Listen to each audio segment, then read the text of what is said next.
My apologies. I did not intend to have like a 3-minute warm-up. The webcam's having a real one.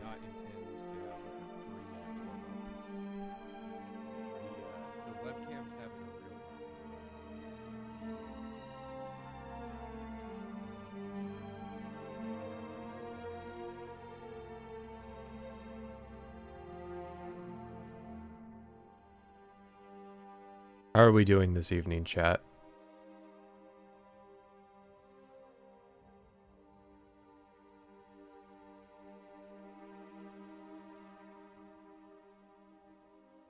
Yeah, I think this was... It just, listen, it was cheap. I bought it years ago. Served its purpose, but it seems to be having issues with connecting.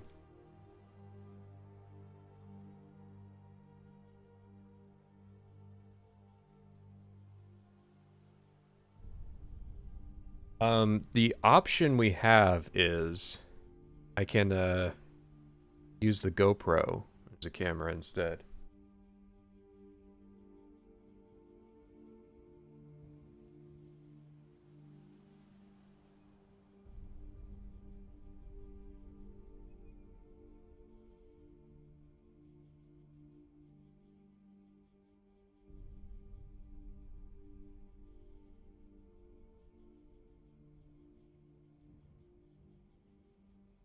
In theory, anyways. I've used the GoPro as a camera on my computer before, not for this purpose.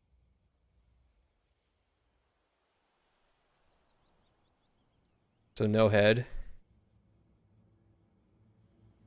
Yeah, the VTuber model's cursed. Cursed to not work on a Miniature Nerd stream.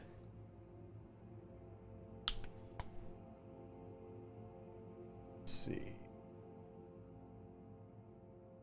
Can't quite... This cable's not long enough to get it to the top of the monitor. Yeah, I don't blame anybody if you're a regular stream viewer who's like not going to watch me do this.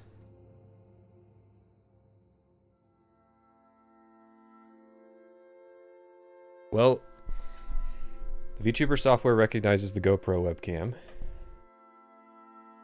A Windows alert has popped up.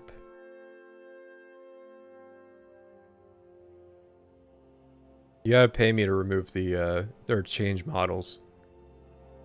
But don't pay me yet. We gotta find out if this is working.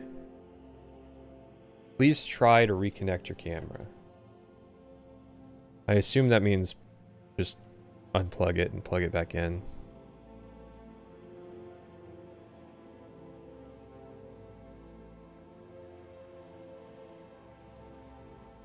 When are you gonna do a stream with Miniature Nerd? That would be, never, probably. If I had to wager a guess.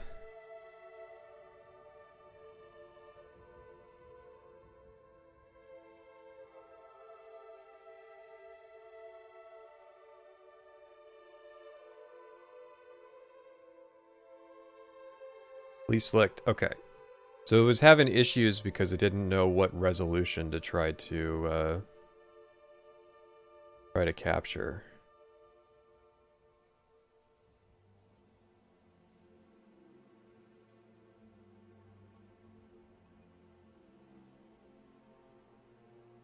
Do you live? Do you breathe? No.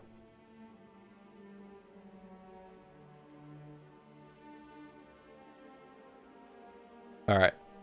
Looks like we're not getting a VTuber model this stream. Is there any reason you chose that background image? This is the second stream in a row people have asked about this screenshot. The answer is that however many years ago when I hurriedly set up a stream, I just needed something on as kind of a visual. Because the way it works is the horse is a cover. There's a background horse image and a foreground horse image. And I just disable the cover whenever we're putting whatever's up on the screen. So, I have no recollection of how all the horse stuff started. All the horsing around.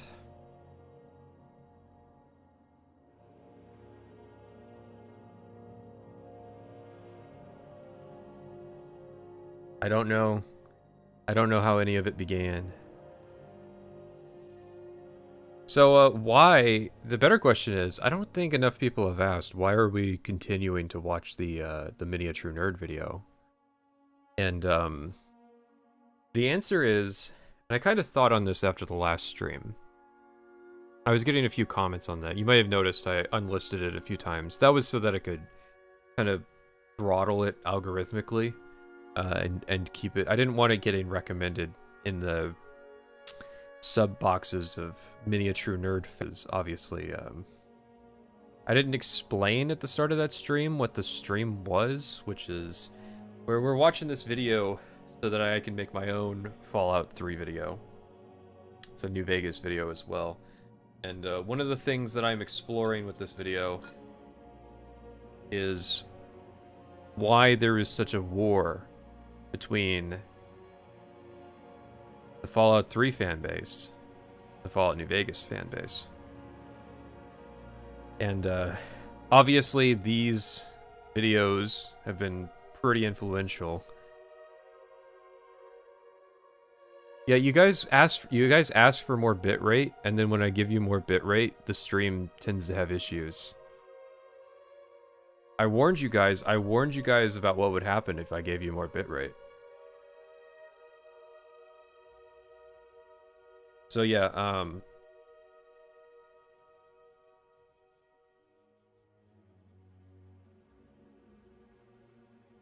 I realized in reflecting on this video after the last stream that we're very close to kind of penetrating the heart of the, like, kind of Fallout 3 fan that lives in denial about these games.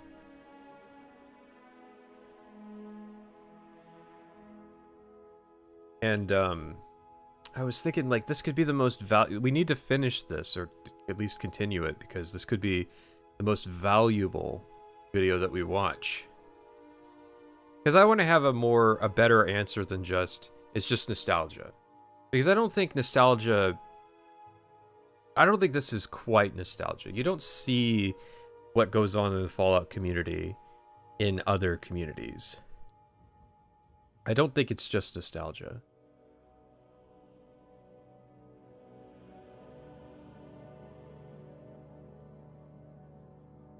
I think Miniature Nerd is afraid of Bethesda getting dissolved because there's this likelihood. I would be shocked and amazed if Bethesda went under. That's just not really what happens in the industry. I mean, you got to be doing bad for your studio to close down. Bethesda's not doing bad. You know, they have all of these income models and things that they work on and what have you, like sign one that things might go, like Fallout 76 hadn't even come out yet, right? So as far as Bethesda fans are concerned, like, the most recent thing was Fallout 4, and that sold like 25 million copies, right? So I don't think it's I don't think there's a sense of like we got to defend it because we got to defend Bethesda.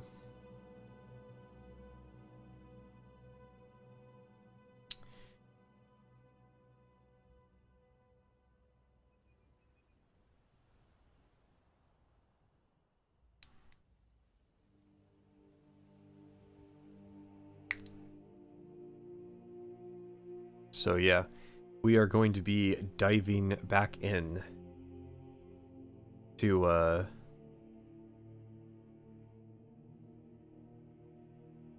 this video. We were at 21:20. I'm gonna go back to 21 minutes. Just kind of give you guys a bit of a warm up and catching up on, as to where we were. Let's see. Let me.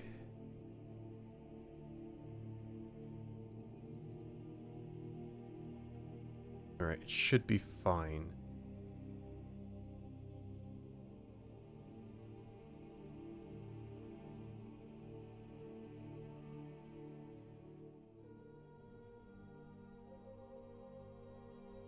This is so far off.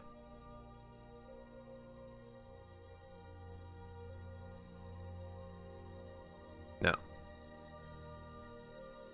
Weird. I hadn't taken many notes on this video. And I think it's just because, like, it was so frustrating to get through. So, if you don't know what's going on with this video, to kind of catch you guys up to what had happened in the last stream. So this is a response / not response to H-Bomber Guy's Fallout 3 is worse than you know, something like that. And or no, Fallout 3 is bad, something like that. And here's why. He's the here's why guy. And then so this is a response to that, but he's yet to actually state that this is a response to that, even though, like, for about 15 minutes it was like bar for bar. Like, here's an H-Bomber Guy point, this is clearly a response to that. And so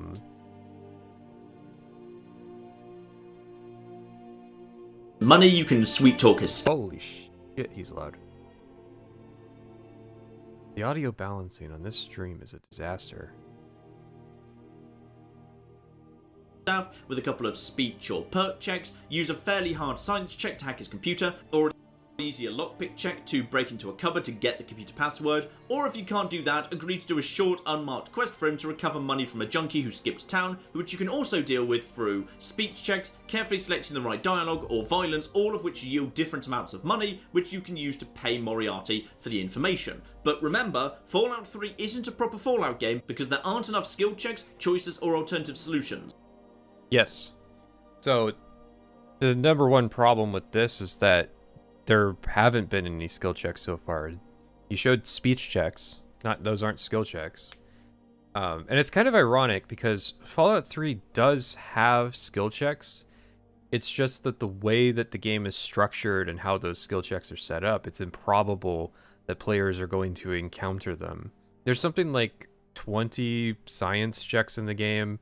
There's a bunch of repair checks. What else is there?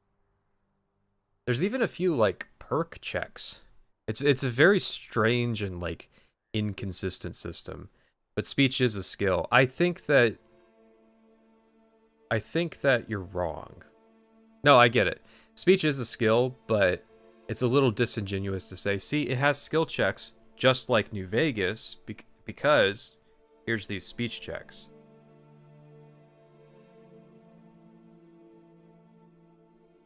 How many of those science checks are Mothership Zeta? I don't think any, because I'm pretty sure the Fallout Wiki, when it lists all the skill checks, at least when I was looking, obviously they are working on that website always, when I was looking, it just listed the base game checks. Like, there's more skill checks than you think in Fallout 3, but the issue is that the skill checks are really high, respective to where they are in the game. So unless you're, you know, you leave Vault 101 and then you go like power level to 20, and then you do like all the quests in the game, you're liable to not run into most of them. And that's what gives people the impression that like they don't exist at all. And the thing is, you can't see them unless you qualify for them in Fallout 3. That's why it seems like they don't exist.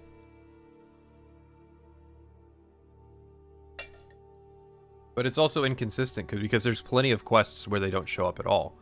And then there's other quests where, you know, your perk selections show up. Like the vampire quest will call back to some of your perk selections, but it is only perks that most people aren't going to select, like the pick this perk to get a +5 in explosives, right?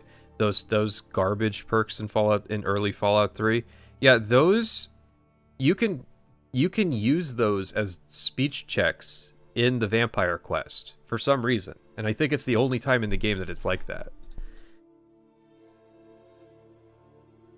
But to get back to this, to what's going on here, he's trying to argue that, like, he's trying to present this argument. Okay, I've watched all of these videos that are dogging on Fallout 3, and all of these videos, the consensus that I've gathered is that they think that Fallout 3 is not a true role-playing game for X, Y, and Z reasons. He's kind of rubber-banded back and forth, because in between, like, proving that point, he, like, suddenly started talking about the Shandification video and, like, brought up the mole rat farming. But, like,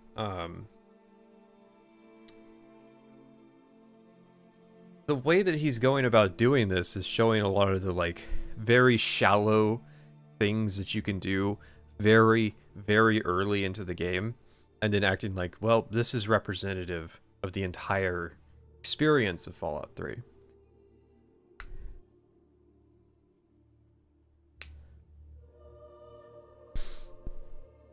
I mean, they demonstrably are, I just told you them. And yet I keep... They demonstrably are, I just told you them. But the issue is that, again, they're really not. Not to say, like, well, your argument just doesn't count just because, but again, like, I don't think there's anybody out there that would look at the Silver Quest and go, yes, this is a keynote example of the potential of the role-playing game genre.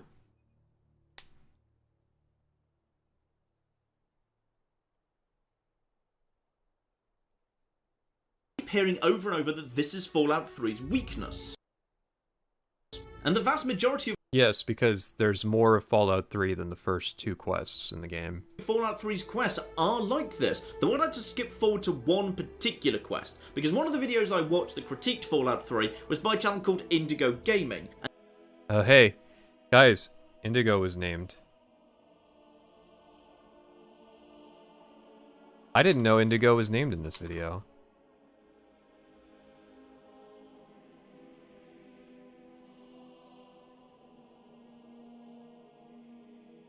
And they specifically called out trying to enter Little Lamplight as the peak of Bethesda's design choices, which, to quote the video, is antithetical to the very core of Fallout games. Yes. Based? Now this I find confusing, because here's how that section goes. You can immediately access Little Lamplight if you pass a fairly tough speech check, or if you've taken the fairly obscure and charisma-gated Child at Heart perk. So, again,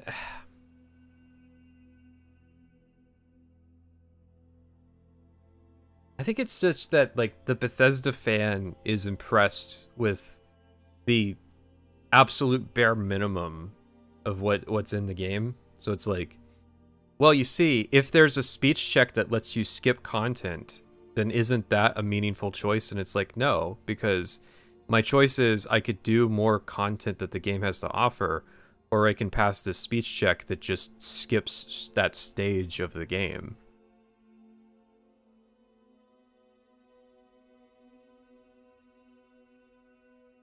Alternative. I mean, the perk thing's whatever, right? Like, it is good that the perk is here. The problem, of course, being that it's a charisma perk, and charisma is absolutely useless in Fallout 3. So, you know, I like to think that, like,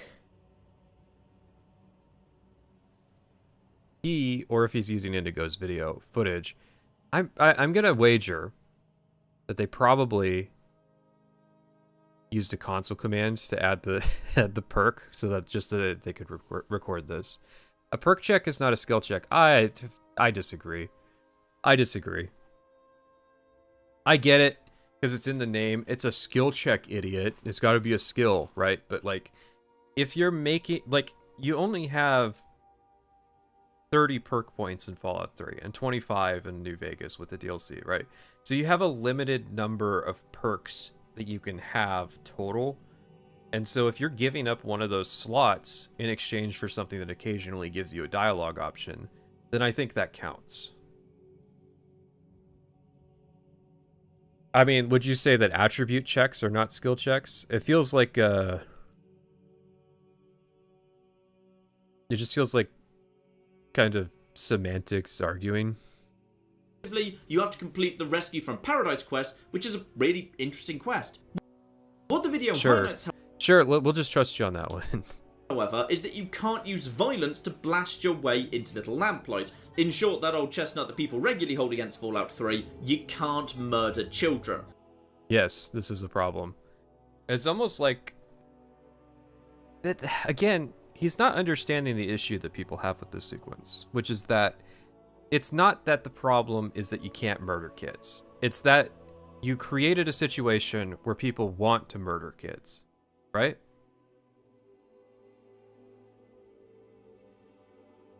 Bethesda was cognizant that they couldn't, that like, you can't, we're not going to allow the player this one avenue to go down.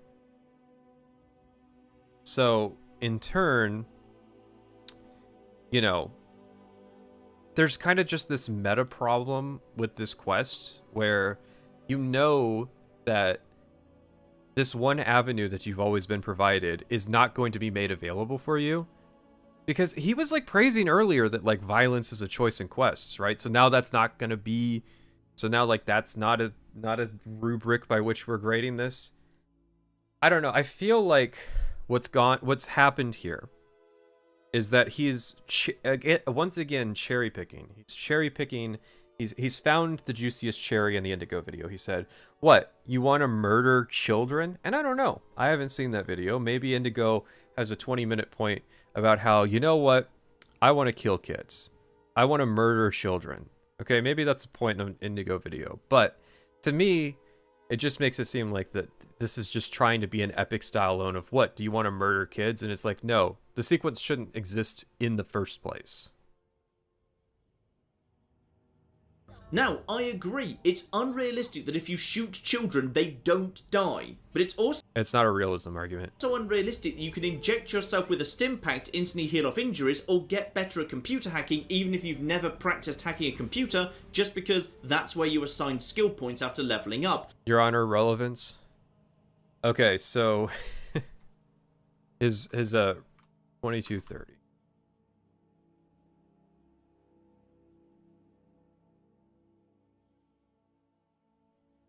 Yeah, so basically he's gone for the classic realism argument.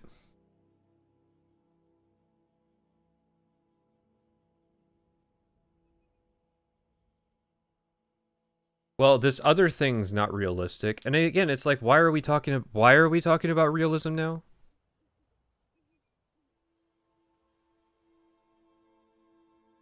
But both of those things have been in the franchise since Fallout 1. The thing is, no game will ever be 100% realistic. Every game has to draw a line somewhere. I don't care about anything you have to say about realism. So I'm just gonna fast forward this because there's no way that this is gonna be relevant to the point. Because remember, the point is that the point was supposed to be that quests have depth, and now we're talking about realism.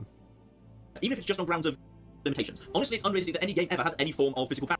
Dig under it, or hit it with a sledgehammer for long enough that it breaks, even if it took days of in-game time. But not every game can have red faction guerrilla mechanics included, so we accept compromises. Of course, the only reason child murder actually ever gets brought up at all is because Fallout 1 lets you do it.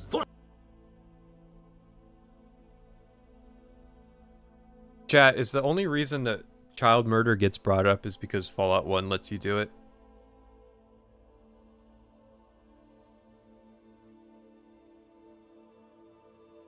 Fallout 3 actually lets you enslave children for money, including literally locking tight bomb collars around.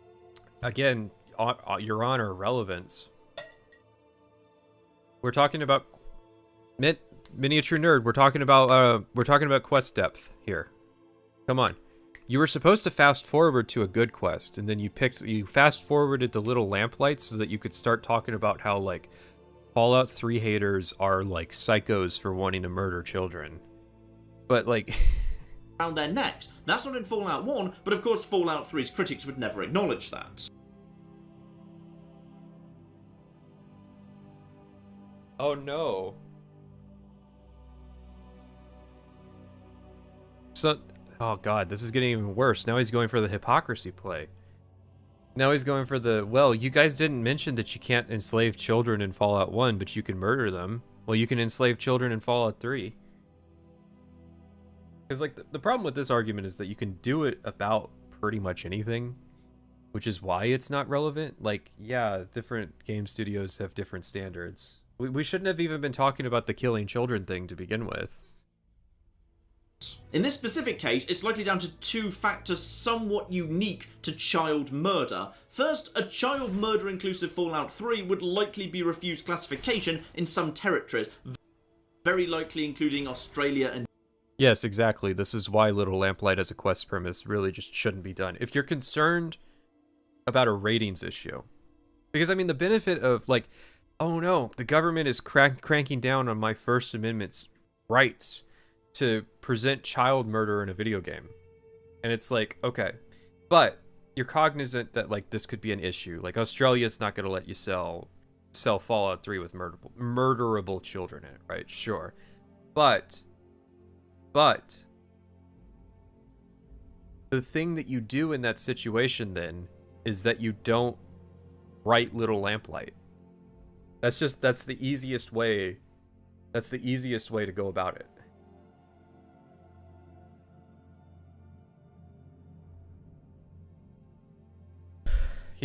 He's talking about how the inability to create a workaround dealing with the kids is beyond the scope of the game, but is it really impossible to create a different hidden entrance into 87? No, you could just not write Little Lamplight.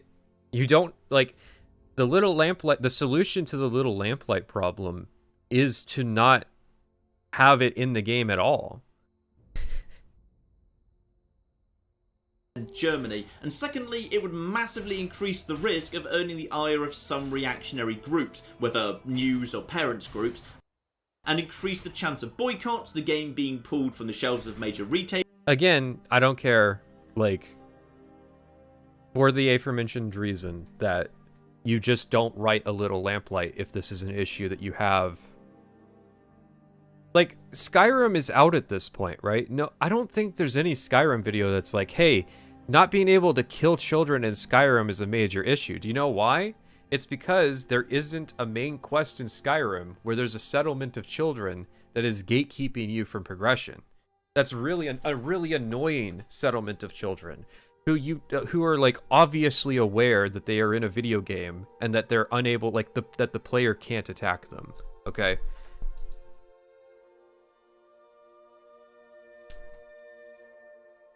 There's all sorts of stuff that we wouldn't want. Fallout 1 people perhaps forget was a small game made by a small team. Fallout 1 people. Hey, chat. Who here in chat is a Fallout 1 person? This really is just like, everything boils down to the whataboutism. He's shadow boxing these Fallout 1 people, and, like, sometimes he'll say, like, it really is fucked that, like, he brought up Indigo just so that he could paint him as the I want to murder children guy. What? And wasn't considered during its production to be a major title at Interplay. The same year they published 11 other games, including some big intellectual property, like Star Trek, Starfleet Academy. An interview with some of Fallout's original creators in 2017 pretty much confirmed that they were left alone to do their own thing, which made it much easier for them to play with fire, because if it had blown up in their faces, it wouldn't have led to the failure of an IP that had just been purchased for about $6 million US. Yeah, but I'm gonna guess that the murderable children in Fallout 1 is quite a bit a different sequence than, like, shooting up Little Lamplight. I feel like these are probably mildly different in terms of, like, tone and presentation. I don't know. Before you even started making the game, which, well, no one has actually ever stated how much Fallout 3 cost to make, based on games from a similar period that we do have the budgets for, like Bioshock, Crysis and Crackdown, we can estimate that it's at least $20 million US, probably much more due to the open world nature of Fallout 3. God. I don't understand how the budget matters. Once you put that much money on the line, yes, Bethesda made the goal to be cautious and not include child murder. Yeah, okay, so just don't include Little Lamplight then. Thus, in this case, I'm not really sure what the point of the objection is. The chance you want to kill a city behind a barricade that's already been established you can't climb, so what good does shooting them do? Do you think the town is more likely to let you in after you've murdered their mayor? Yes. You can't... Chat. The child you want to kill a city behind... Chat. You can't... There's no way. A human male, a human female, an adult person, a 19-year-old person would find this barrier would be impossible for them to climb. Again, I think I get it, okay? Mini a True Nerd isn't considering, like, he's on this level. I think we need paint for, no, I'm just kidding. But he's on this level, right? This lower level of, like, he's looking at the problem at face value and saying, of course you can't kill the children. This sequence wouldn't be able to work if you could. And it's like, no, stop. The issue isn't just in the sequence. It's a level above what you're even able, like, to comprehend, which is you have to go up a level and say, if this is an issue that you're having, maybe you should not have the sequence at all. So, like, an example that's in the game is the Vault 112 thing, the one in the alternate reality game that you play, where your dad's a dog. The guy asks you to... Originally, the plan was that you were going to be... and it might still be in the game. I don't know. I always just... I always do the fast option for this. But I think the option... There was supposed to be an option where you would be asked to murder one of the neighborhood kids. Like, because it was setting up you were going to be like this child, serial killer, slashing up the entire neighborhood, and you were going to start by like murdering the one kid, and then obviously that's not in the game now, but it was something that was for a part of the development going to be a part of that sequence, but they removed it, and obviously they removed it because I think they finally decided, okay, we can't have like child murder in our game. That breaks the sequence, so we're going to remove the sequence, or we're going to change the sequence so that this is no longer a problem.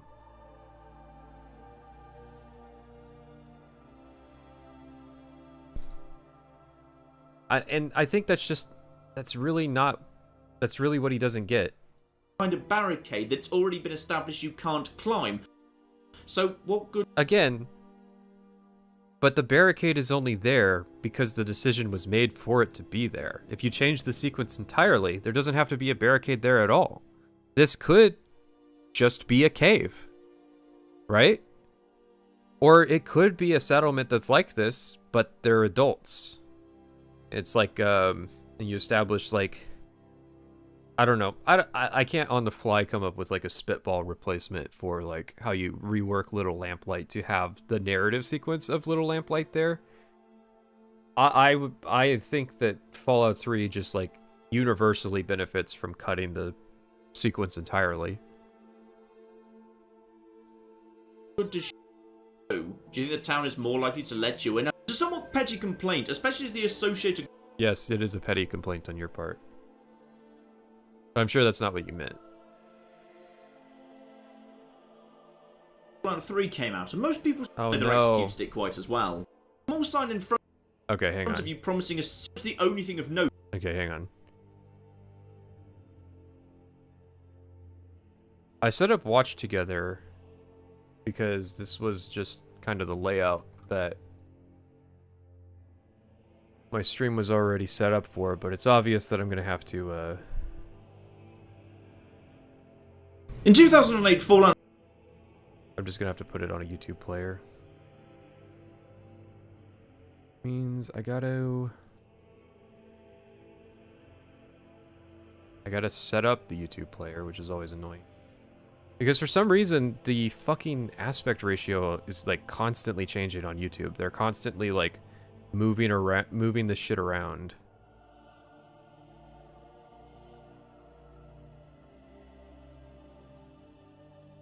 But only a little bit, right?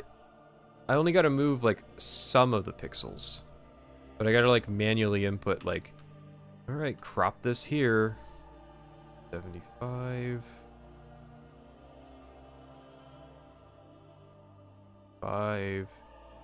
200? Jesus, 175. 150. Okay, 150. Left...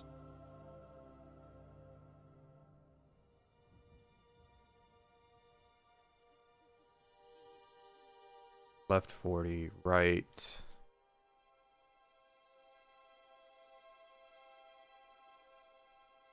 What was Miniature Nerd's take on Starfield? Is Starfield better or worse than Fallout 3? Okay, here we go. Oh, gotta fix that too. Guys, listen. Do not adjust your monitor. Actually, how do you scale rotation? We're just doing this to get around the copyright, guys. No, this fits into a different scene.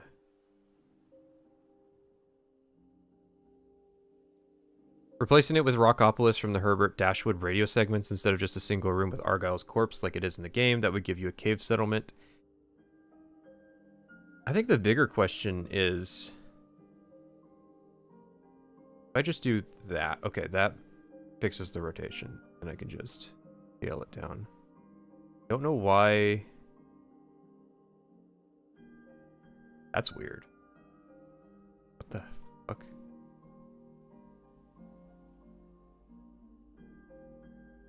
What? Oh, I know. Okay, I get why this is happening.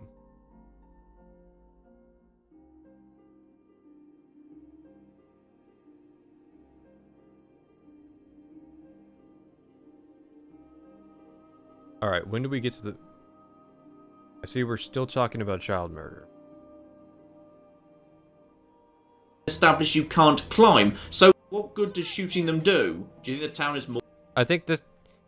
Again, he's sidestepping kind of the issue that I see a lot of people have, which is this dialogue in particular. So it's established that, like, Mayor McCready is threatening to attack us. Right? So violence is put on the table from the outset of this dialogue. Right? Because in any other sequence of the game, if someone says, I'm going to blow your fucking head off, you can pull your gun out and, well, at least try to shoot them.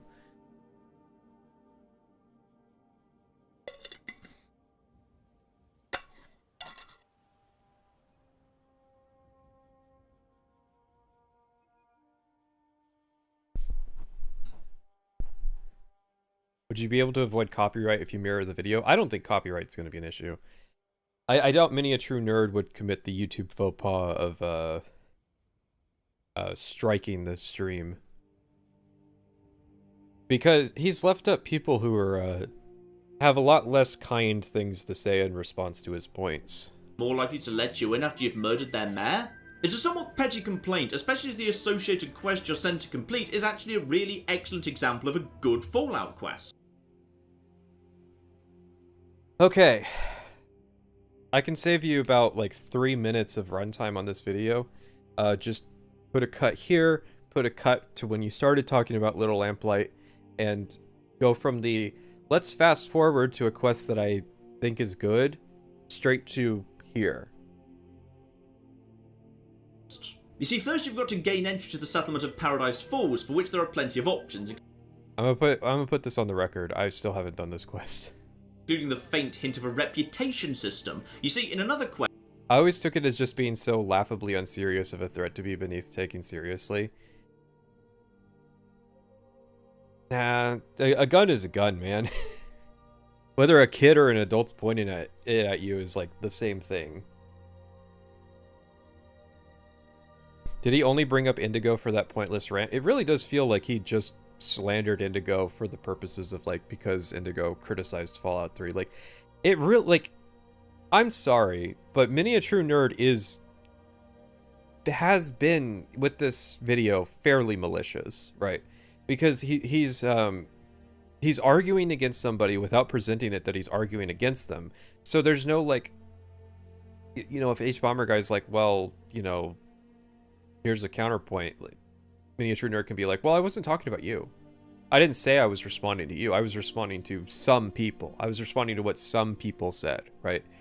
And it's like, he brings up Indigo specifically, but he brings up Indigo specifically just so that he can paint him as the you want to murder children guy.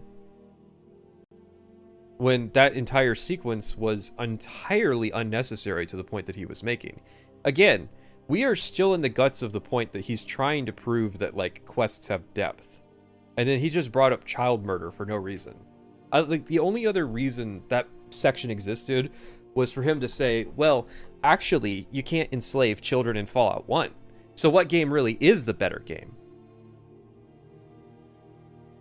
West, head of state, there's a conflict between slavers and slaves. Oh, this is the Lincoln Memorial quest? Well, that explains why I haven't done it.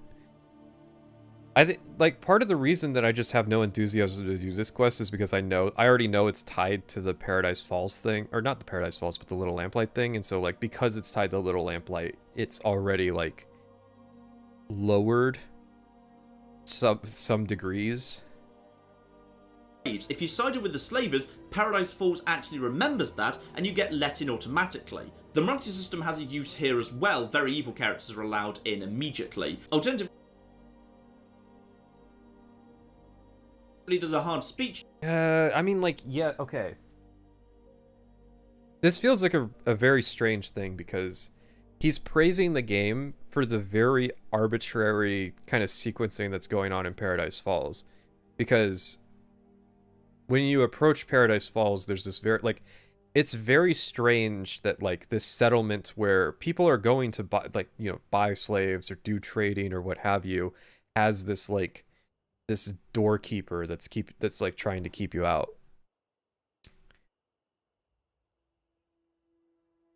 But so he's like going, well, you see, this terrible sequencing to the start of this is actually a masterpiece, because if you do it one time, then you're already let in, so you skip the sequence the other time. I don't know, it's just, again, check, but it has to come with a substantial bribe. A group of slavers aren't going to let you in for nothing. No, wouldn't they? Why wouldn't they? That seems kind of silly, doesn't it?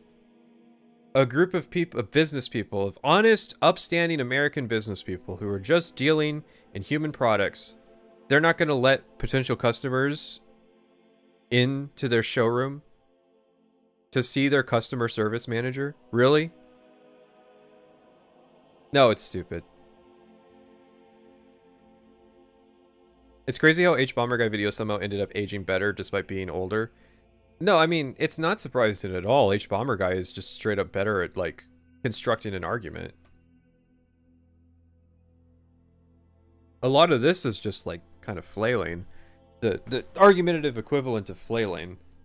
no matter how charismatic you are. Alternatively, you can agree. What? Stop. Oh, full stop. Evil characters are allowed in immediately. Alternatively, there's a hard speech check, but it has to come with a substantial bribe. A group of slavers aren't going to let you in for nothing, no matter how charismatic you are. Fucking... So, my 10 out of 10 charisma character is just gonna find the task of convincing raiders to let them in. Just an impossibility, okay? Let me pull up my guy, because this is my go-to template anytime you do like a charisma build. There's always a specific character I like to base it on, at least, you know, more recently, because it's kind of a recent character. Let's save the image. Alright. You're telling me this guy would not be able to charisma check his way into Paradise Falls. Right? Right? Am I right? This man charisma checked his way through, like, multiple dangerous cartel situations. But, no, you just... There's no way that you're gonna be able to convince these guys to let you in.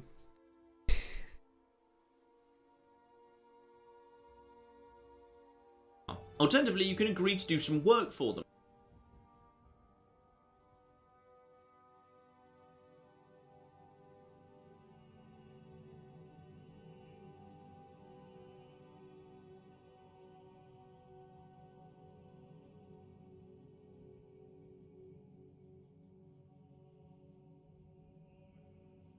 Enslaving one of 4 targets they highlight for you. Now, if you're a morally good character with low charisma, this poses an interesting question.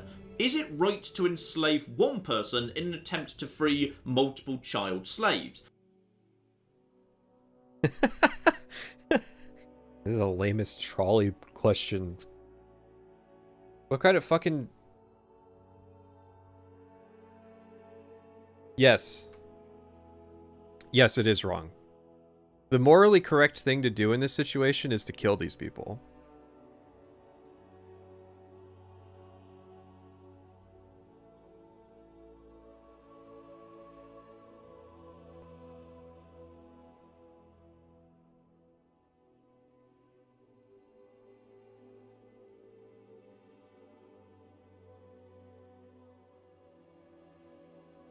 Baby's first moral dilemma.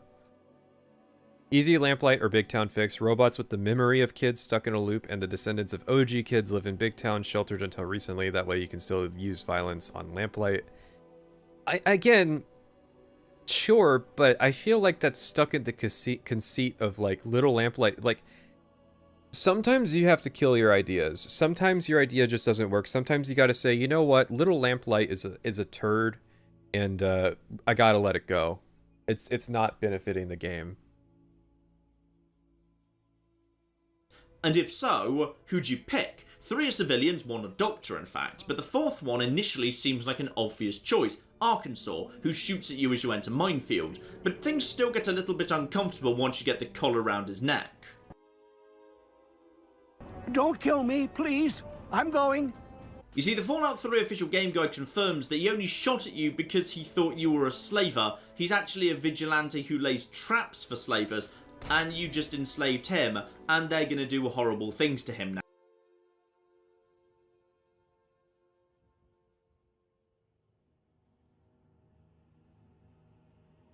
Man, I don't care what the game guide says, first of all. And second of all, like, as far as the game is concerned, he's a guy that shoots at you who, like, is living in a town full of mines.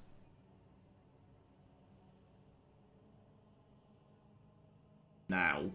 I'm tempted not to sell him, just so we can torment him. Use him for target practice or something. Yeah, I mean, I think that's a fair response. He's, like, killing their friends. Once you do get inside though, it's a slave market, so naturally you can just buy the kids for 2,000 caps, which is a lot of money in Fallout 3, as there's less cash sloshing around than in New Vegas. Alternatively, if you just fancy doing a breakout, there are... I mean, if you're bad at the game, there's the 2,000 caps is a lot. 2,000 caps is a lot for like 4 hours. There are a few science and repair checks that follow, plus some amusing ways to distract the guard, like paying one of the prostitutes to keep him busy. But the really interesting stuff happens once you're actually ready to break the kids out and let them make a quiet run for the drainage pipe that they can squeeze through. You see, 2 of the children are happy to go straight away. Another, Penny, refuses to go until her friend Rory is rescued from solitary.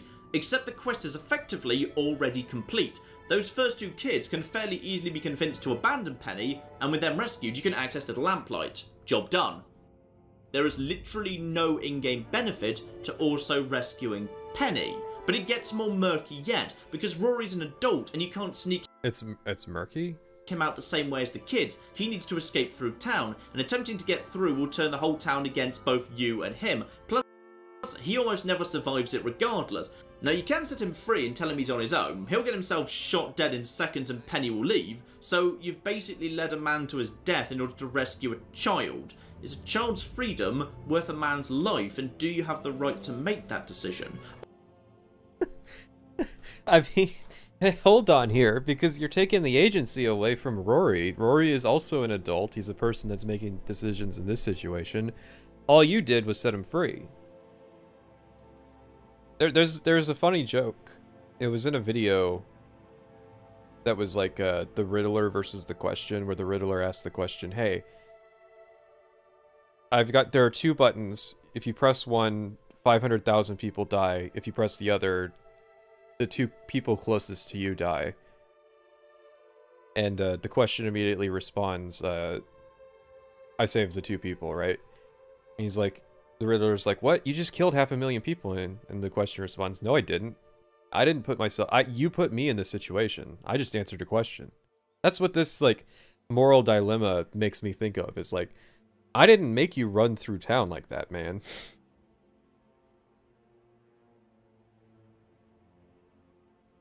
You're freeing these idiots so they can go back to a town that has to exile people because they don't have enough resources.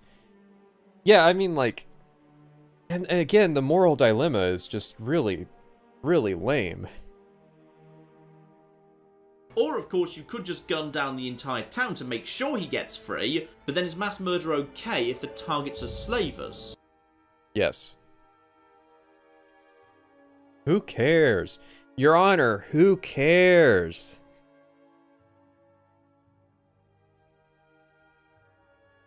He's really skated past the depth part of it. I think he struggled to, because I struggle with this too, he struggled to come up with a way to explain kind of all of the decisions that tie into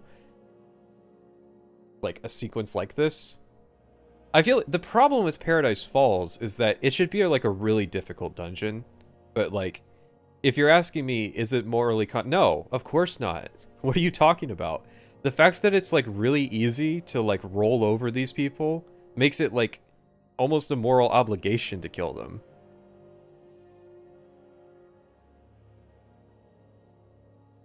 I should remind you at this point that Fallout 3 is frequently criticised for poor story and writing when it has quests like that. Again, he's really confident that he's just proved something that he hasn't, which is that like this was a complicated or interesting quest. It like, because here's my problems with it. Number one, that the slavers exist. We don't know why in Fallout 3, in base Fallout 3, why these people are here. We don't know what the slaves are actually being used for, right? Because you don't see like plantations where the food is being grown. I don't think they establish until the pit like what's happening with most of the slaves. And then like the slavers are like just really unrepentant assholes for no reason. Like everything about the, and again, why are they enslaving kids, right? There's just like many levels of why to this. I guess they have to enslave the kids because the slavers also wouldn't kill children.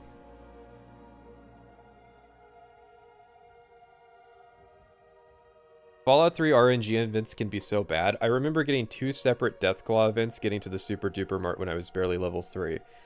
I've had similar things, but one was an Enclave soldier attacked me. Which was really bad for the game, because once you manage to kill the Enclave soldier, he of course drops items that are worth a lot. The other was like this guy who has like a really like with the high-end sniper rifle attacks you, and like again, that's a really bad sequence to happen early in the game because he could one-shot me, but if you can kill him, now you have like that high-level sniper rifle.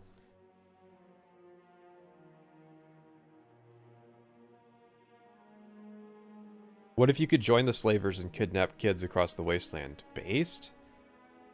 I mean, like, Little Lamplight is going to suck, regardless of, like, what you add to it. So there's no hypothetical of, like, well, what if you added X to it? Because the answer is always going, for me, is always going to be, no, you should just cut it, right?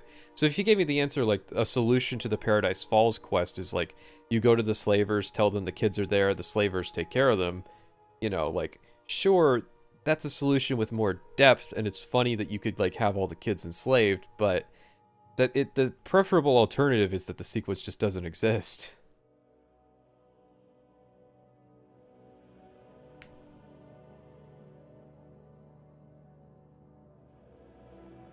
In fact, Fallout 3 has a lot of really interesting morally grey quests, but we'll get to them later. But for now... No, get to them now. Stop. Stop. We're still in the, we're proving quests have depth. You just bombed your last quest. Please. Well, I mean, like, you're free to move on, but don't bring them up later. If you're not going to bring them up now, don't bring them up later. There's no point. If we're proving that depth, you know, go to the next quest that you think is a good example of it having depth. I'm glad that he's, you know, jumped into an example that isn't in the first 2 hours, right? Like, that's the one thing I'll give this section, is that we're talking about something that's actually in the game.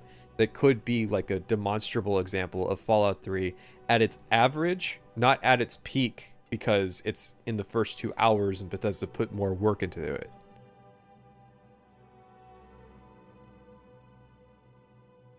Now, honestly, does that quest, full of alternative solutions, dark themes, and grey moral questions sound antithetical to the very core of Fallout game? No, but it just kind of sucks. You know, and I don't think that's the example. Like, okay, That's a whole new issue. Is I don't think that's the example, right? To me, if you wanted like antithetical quests, it's Little Lamplight. But he's not responded to the Little Lamplight thing. He's responded to this bullshit skippable side quest that I've never done because I always just skip it with the McCready speech check, right? So this really did just boil down to like a straw man argument. It's like, well, I've cherry picked an example. Doesn't this seem like it has depth?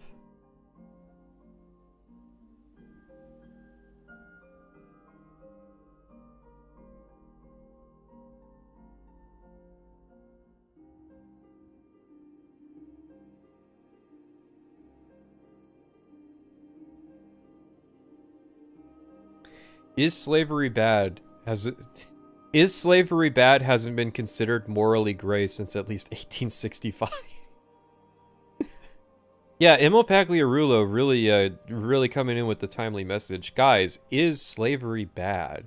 No, I mean, like, he tried to present the moral grayness of the quest. Like, would you, like weird trolley problems. Like, would you enslave one person to free 4 children? Or would you let this guy go off on his own at the risk of him dying, you know, like, or like how much personal security are you willing to sacrifice to free these people or what have you? Like, he kind of just abandoned the Arkansas point. I just noticed that, like, I don't really know what the point of that was beyond like, oh yeah, they're just going to torment him. And it's like, cool, was that supposed to be morally gray? Yeah, he that's what enslavement is.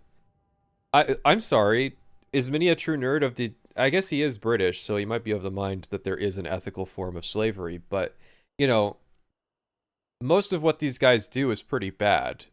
They're, like, even if you were enslaved, like, you can mechanically enslave people in Fallout 3, and that includes raiders, right? But it's still evil karma to enslave raiders, because you're still doing something bad to them. Even if they deserve it as a bad person, that's still a bad thing to do. All of these dilemmas are just shit he's making up by reading into it too much.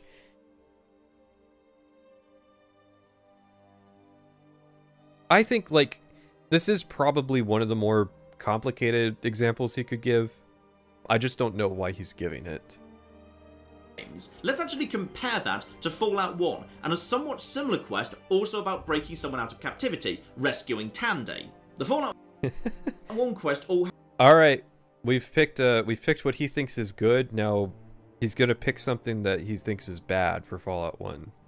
That's my prediction. Happens in a single stage where you can kill all of the Khans, offer to buy her, use a speech check to secure her release, challenge the leader to a one-on-one against her and either lockpick the cell or use explosives to blow off the door, or there's a ludicrously unlikely joke solution involving luck 9 and some other very specific conditions. Rescue from Paradise does not seem all that different to me. Plenty of the same options are available. Buying them, removing the guard from the immediate area to allow the prisoners to sneak out, just taking out the entire camp. Sure, there's some cool stuff in Fallout 1's quest, like using explosives to blow off the door, but I prefer some of the stuff in Fallout 3's iteration too. You can't just use a speech check to get the kids free, because it would be unrealistic that an experienced leader of slavers could be talked into handing over slaves for no charge. I disagree. I could come up with an argument right now. Come on, Eulogy, what are you going to use them for? They're 9. There you go. You start with that. If you're convincing enough, I think you could spin that, make it work. Or at the very least, like, Eulogy, you're going to waste so much money feeding these kids and keeping them around. You know, they're not really able to work while they're in your captivity and what have you. You're taking care of them. You know, it's an upkeep cost. It takes extra effort from, like, the guards and stuff. Let me take them off your hand, because you think that you're going to get 500 caps for them. But I'm thinking more realistically, you might get 100. And that's just not, like, a good payday for you. Right?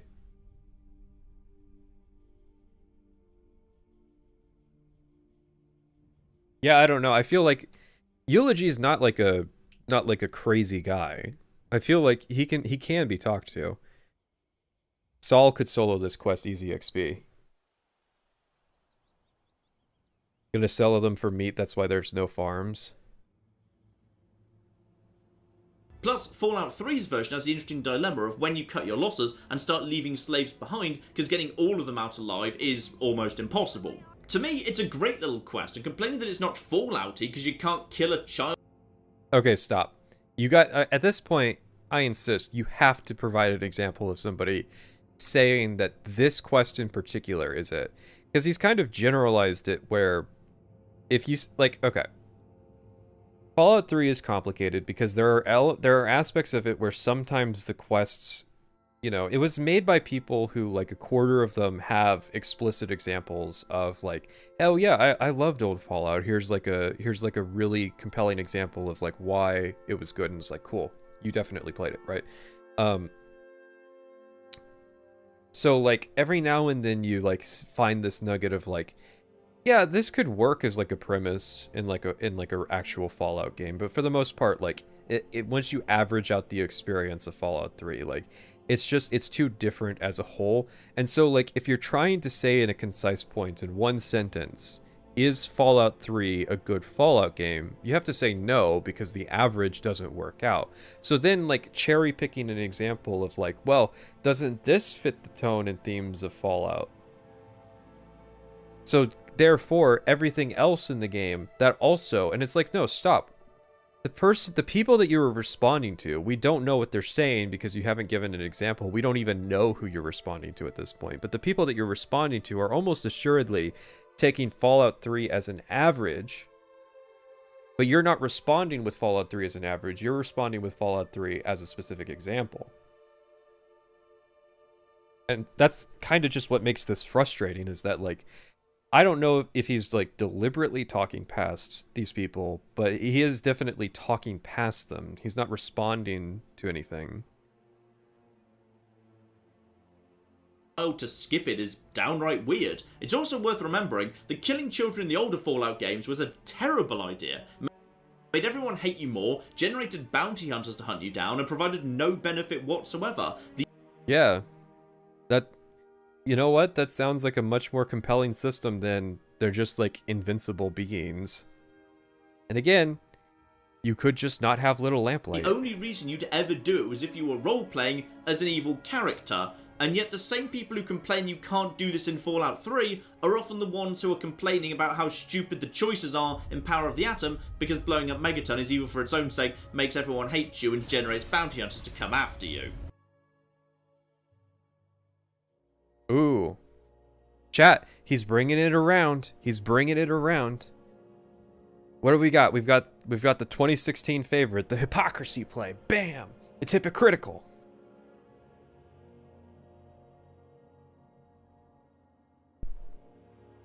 Guys, Power of the Atom's now a good quest because you care. Chat, you have to think the Power of the Atom's a good quest now because you care, okay? I don't care what you think.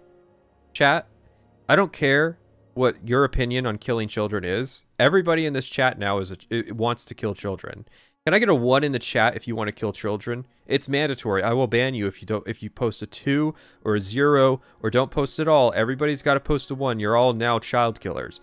And by extension, because I've forced you into this position of wanting to kill children, you into this position of accepting that Power of the Atom is a good quest. Chat, I've got you. I've got you by the balls on this one.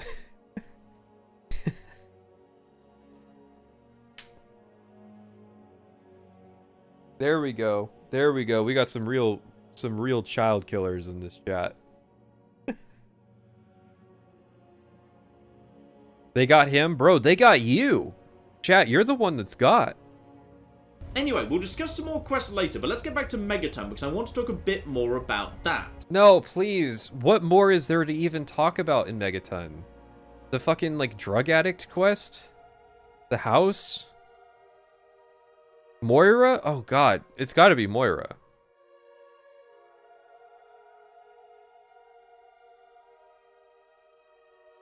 You see, Megaton is a brilliant Fallout town because if you go exploring, there's so much there, which is very much in the tradition of classic Fallout, where any town is likely to have one main quest, but exploring and speaking to everybody leads to many more. Megaton is particularly worthy of praise, however, because some of the stuff hidden away there's very subtle and easy to miss. So sure, everyone will find Power of the Atom in following in his footsteps, but a woman who does absolutely nothing to draw attention to herself in the bar will give you a letter to deliver to her brother.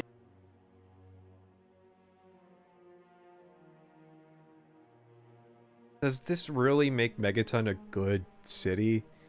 This feels like just a like Goldshire is a fantastic example of an RPG setting, for you see, when you talk to Marshal Dukan, he gives you a quest to go to Fargo Deep Mine, and he gives you a quest to go to Stormwind, and the quest to go to Stormwind will then take you to other content. You might find the quest in Stormwind that sends you to Loch Madon, for an example, and it's like, bro, please.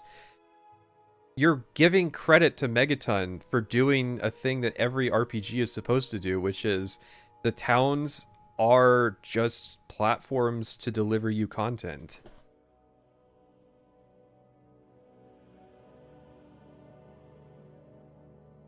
If you speak to her kicking off blood ties, or if you go into the doctor's back office, you can find a holotape about an escaped synth that kicks off the replicated man early. And the replicated man is a particularly fascinating quest because it has no quest markers. The game simply prompts you to learn about the escaped synth, and it's up to you to...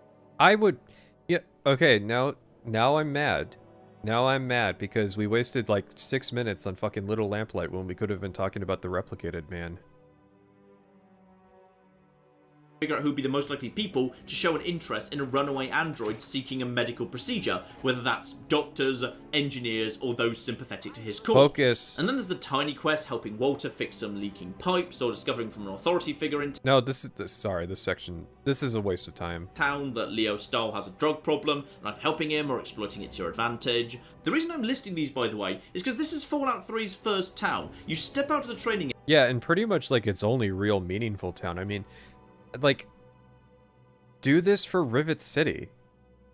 Do this for 10... Like, what... Like, Paradise Falls? What towns are there in Fallout 3? The one with all the merchants? I think there's, like, 2 quests there, and one of those is just the thing for investing in the merchants.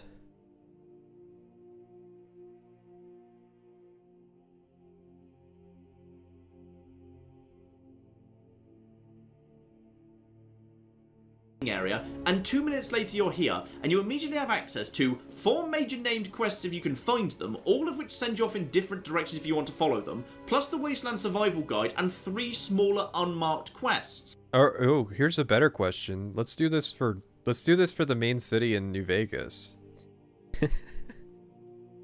Just for comparison, Fallout 1's first town, Shady Sands, again accessed straight after leaving the vault, has 1 major quest, Stop the Rad Scorpions, 2 associated sub-quests related to acquiring poison sacs from the Rad Scorpions in order to make an antidote, and other than that, there are just 2 sub-quests, 1 to recruit Ian, either via speech or payment, and improving their agriculture. And now we explain why it's different, which is that Fallout 1 isn't really an open world game the same way that Fallout 3 is. Fallout 3 is the way it is because it's a Bethesda game and the Bethesda formula. But Shady Sands is just like, it's not supposed to be like the first big settlement. The only connection he's made is that like, well, Shady Sands is the first town and it sucks. And it's like, cool, but it's not always the case that like the first town is going to be basically the biggest settlement in terms of content. It's kind of weird that Fallout 3 is that way. Which has a single... What are we talking about here? Just volume of content? Yeah, pretty much. Well, there's only really like 2 quests in Goodsprings, so what's better, Megaton or Goodsprings? It's like, I guess you've won this point. Single solution, a science check. When you put the 2 side by side, it just makes me utterly baffled that people complain Fallout 3 was too linear or a break from classic Fallout, because it just doesn't seem to match up with the fact. Okay, stop. When people talk about Fallout 3's linearity, they're mostly talking about the sequencing of the main quest. They're not talking about the open world. That's like there are 2 games in Fallout 3. There's the one that Bethesda wants you to play, which is the main quest, and then there's the one that like is also there, which is the open world. So what's the first town in Oblivion? The Imperial City? Like you turn around in the Imperial City?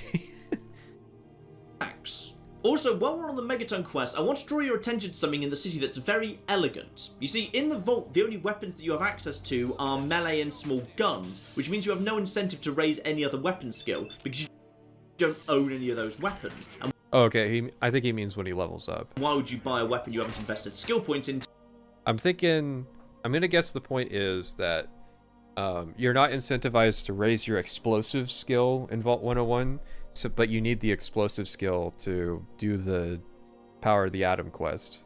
But that's always just like, I mean, before he makes that his point, this is just a sidebar in my thing, but that's always annoyed me because I always don't have the explosive skill to do that quest, but it's always the first thing I do to get the player house. So it's like just this, I mean, like, it's just a weird kind of speed bump of dealing with this explosives check problem. And I guess that's only a problem if you want to live in Megaton. Clearly Skyrim is terrible because the first town you run into is Riverwood. So true. Which makes it very easy for players to slip into a vicious cycle of only using small guns. So what do you have in Megaton to try and avoid that? In the Wasteland Survival Guide, the Super Oh, okay, he's going in a different direction. I thought this was going to be something different entirely. He's going, like... I've read quite a few, like, character building guides for Fallout 3, and, like, legit, the meta character building guide for Fallout 3, like, what everybody seems to do is, if they're not doing melee weapons, they're probably doing, like, a high intelligence small guns build. Because, like, that's what thrives into early Fallout 3, you see, because Fallout 1 and 2 were kind of also structured in that way. I didn't know this was going into a laser weapons point. Dupermark gives you 2 laser pistols that combined have about the same damage as your 10mm pistol, plus another one is lying on the ground near to GNR when you first meet the Brotherhood, so you can repair it again later. This is the elegant thing? I usually don't go to the Super Duper Mart on account of the fact that I'm looking for my missing father, my dad, who if I don't follow could die, so why would I go to the Super Duper Mart? Again, it's like, I don't understand the mentality of like Bethesda players who are like, oh, I've just made it in Megaton, time to do Moira's quest at the Super Duper Mart. I've never understood that. Unless, of course, you're doing like a, I'm just gonna ignore him. This is a bit childish, going after a 7-year-old video and attacking the man. I haven't really attacked many a true nerd. And to be fair, it's more than earned. He like completely slandered Indigo Gaming earlier. He like, Indigo Gaming is like a fucking really good documentary maker. Right? God, what is going on with the algorithm on this not logged in account? Yeah, Indigo Gaming's like this really interesting kind of documentary maker, and the way that Many a True Nerd presented him is, you're the guy that wants to kill children. So, like, even if I was attacking him, I think it's more than merited just based on that alone. What's Miniature Nerd's issue with him? Miniature Nerd's issue with him seems to just be that he said that, like, Fallout 3 isn't good. So, time to pitch him as the you want to murder children thing.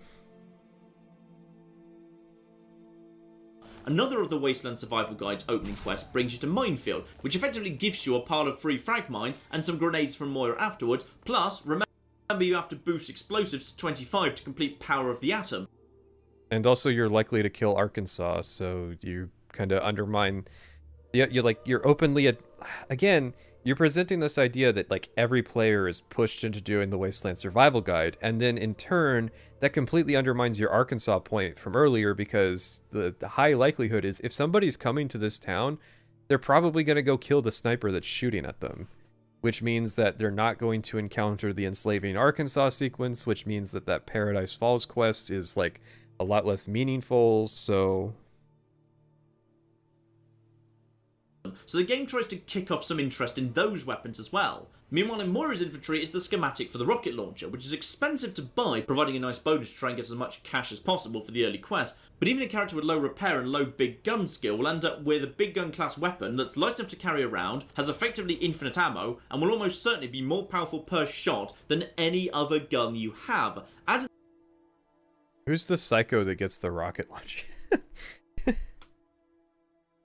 Again, he's being really objective. Like, this is beyond I objectively think Fallout 3 is good. This is I am objectively telling you what you will do in your playthrough of Fallout 3.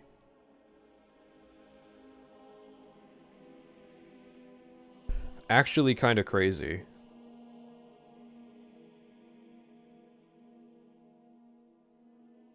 The Fat Man you're gifted outside GNR, and the early game of Fallout 3 has quietly steered you into owning a decent selection of small guns, energy weapons, explosives, and big guns. In fact, New Vegas tries to do pretty much Hey, I've got a question. Small guns, energy weapons, explosives, and big... I mean, I guess... Sorry, I forgot what order the letters in the alphabet are. I was gonna ask why the laser pistol's not on this screen if you've been pushed into getting various weapons, but I suppose you could have it.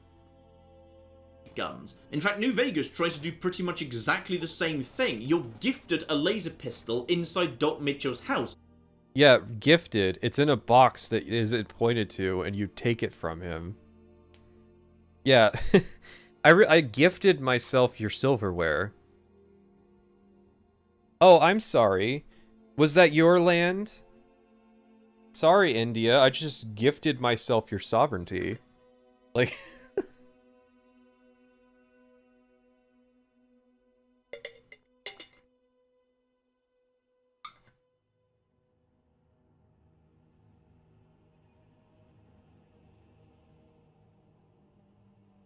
His argument is that if you play Fallout 3 exactly the way you tell him and notice the exact details he does and puts it together the same way, then it's good. Yeah, I mean, that's kind of what I'm getting at, is that he's being very, very objective, not just about, like, the quality of the game, but, like, the way that people play it, which I think is really funny. I would point, like... These are options that the player has access to. Like, I did it with the Cazador thing. Like, if you use energy weapons, you can pretty easily get past the Cazadors.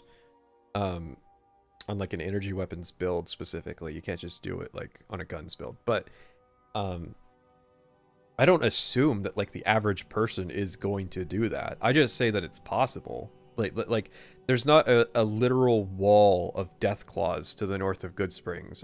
A flesh pile. A 10-foot tall pile of thriving death claws, squirming and writhing. And Ghost Town Gunfight includes an explosive skill check and a gift of some dynamite to encourage you to experiment with that weapon class.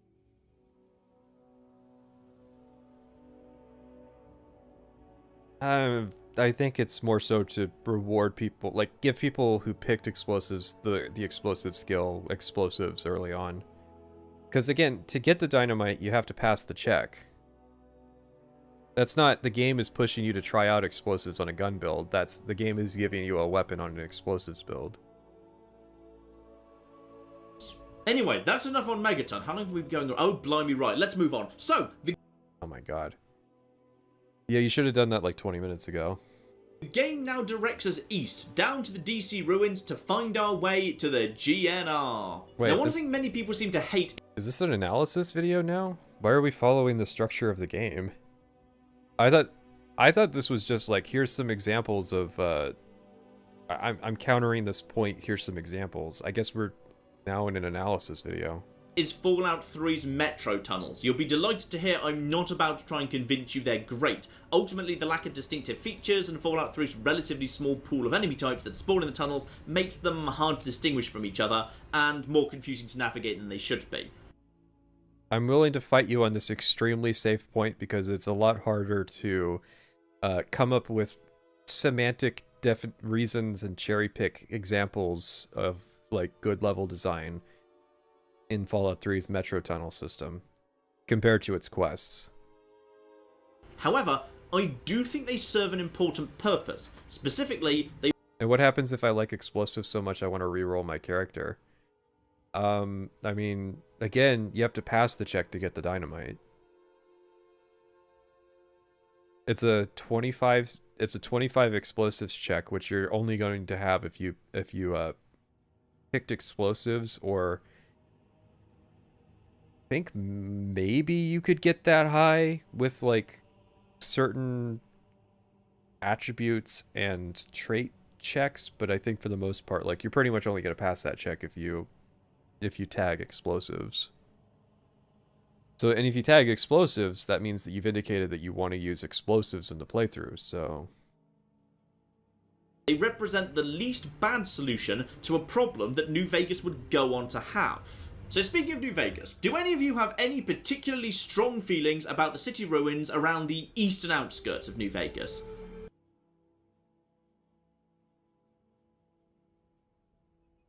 Oh no. Oh no, come on. Come on, we were just saying that, like, it's a...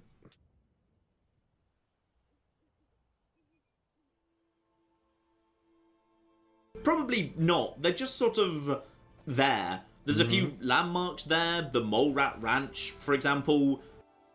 Yeah, they're just kind of there. That sucks. So it should just be like an empty, flat plain. Okay? It should be devoid of content.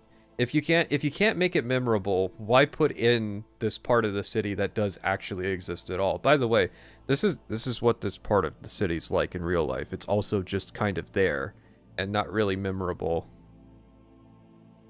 The only thing I remember about this part of Vegas was, like, there was a weird lack of traffic on a weekday. There weren't very many people driving around for, like, how many houses there were and, like, how many schools and, like, businesses I passed. It was very strange. It felt like a liminal space of a city. Nothing special. It's just an area you pass through. Because it's so easy to pass through, it honestly makes the wider Vegas area feel a bit small. Don't tell me how I feel. The Metro Tunnels, meanwhile, are part of one of Fallout 3's cleverest conjuring tricks. Okay, stop. He's done it. He's done it. He's finding a way to BS around the Metro Tunnels being bad. Which is, he just said that they suck. He just said, I'm not going to try to convince you that they're good. And then he's like, but East New Vegas sucks too. So the Metro Tunnels, actually, they're quite clever. This is crazy. Like, holy fuck. This is a crime against the genre. Directs us east, down to the DC ruins to find our way to the GNR. Now, one thing many people seem to hate is Fallout 3's Metro Tunnels. You'll be delighted to hear I'm not about to try and convince you they're great. Ultimately, the lack of distinctive features and Fallout 3's relatively small... You got it? We're starting a section on the Metro Tunnels. He's not going to convince you that they're great. ...pool of enemy types that spawn in... He said they're clever, not good. Is there... Are you ESL? Do you speak English as a second language? There's not a situation in which being clever is not considered a compliment or some type of positive trait. The tunnels makes them hard to distinguish from each other and more confusing to navigate than they should be. However, I do think they serve an important purpose. Specifically, they represent the least bad solution to a problem that New Vegas would go on to have. Okay.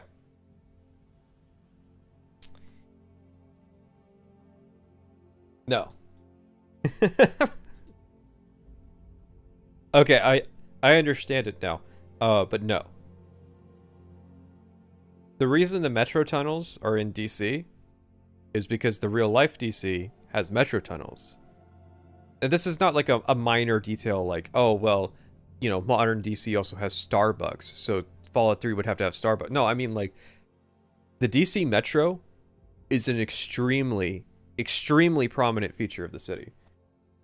Half of the pictures that you see of like of the National Guard that's in DC right now are them at standing around at like the entrance to the metro tunnels, because again, it's a very prominent part of the city. Just because like you can do this sequence and not make it shit. It's just that they did make it shit. Now, Las Vegas, on the other hand, does not have an equivalent, unless you want to count like its underground stormwater runoff system, which I don't think you could make a... you couldn't make that particularly compelling. It would be interesting to see, but not like as a main feature. Like, no.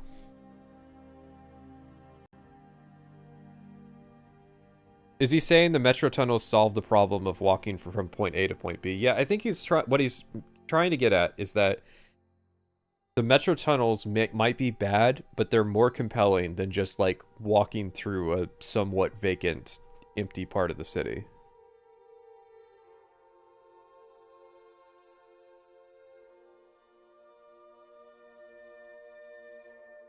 So speaking of New Vegas, do any of you have any particularly strong feelings about the city ruins around the eastern outskirts of New Vegas? Probably not. They're just sort of there. There's a few landmarks there, the Mole Rat Ranch, for example. Nothing special.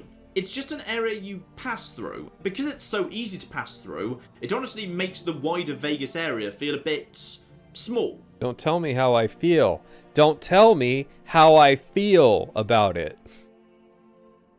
The metro tunnels, meanwhile... I thought they were there to get around Xbox memory limitations. It's partially that, but it is also partially a world design thing of like, they want to have all of these discrete areas of Vegas, but they don't necessarily, or not Vegas, DC, but they don't necessarily want to have like a bunch of the surface streets in between these positions, and so they segment the world up with these metro tunnels. And it is supposed to be like, it is like pitched as like it's supposed to be one giant kind of dungeon with a lot of like additional smaller wings that you would traditionally then associate with like a traditional Bethesda dungeon. While a part of one of Fallout 3's cleverest conjuring tricks. You see, the actual area that you can explore within the DC ruins is pretty limited, but by choosing to have it as isolated islands, it feels huge and can hide little areas away. Don't tell me how I feel. I wonder what his thoughts on Starfield are. Starfield's the same thing. Hey, do the settled systems feel huge because it's thousands of little islands of content?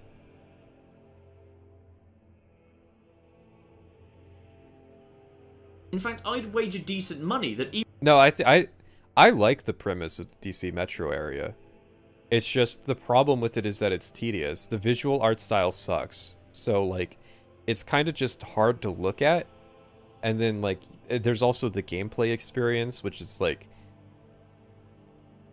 like, at this point in the game, Fallout 3 feels awful. But if you come back when Fallout 3 feels better to play because you've kind of optimized your build or you figured out what you're doing, or etc., you'll probably be too powerful for this sequence. Or the super mutants running around are going to be the broken steel ones with way too much health.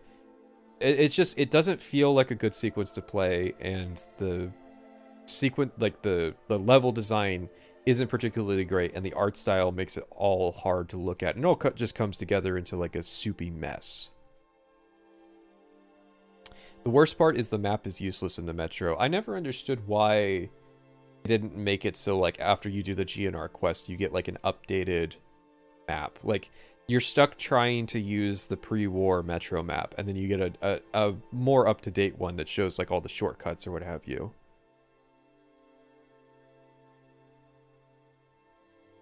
Even if you've played plenty of Fallout 3, you might never have been to the Tacoma area, as it's hidden away along a line that can only be accessed from a station tucked away behind a heavily irradiated crater. I mean, that's interesting and all, but it's still... I mean, just look at it. It just looks awful.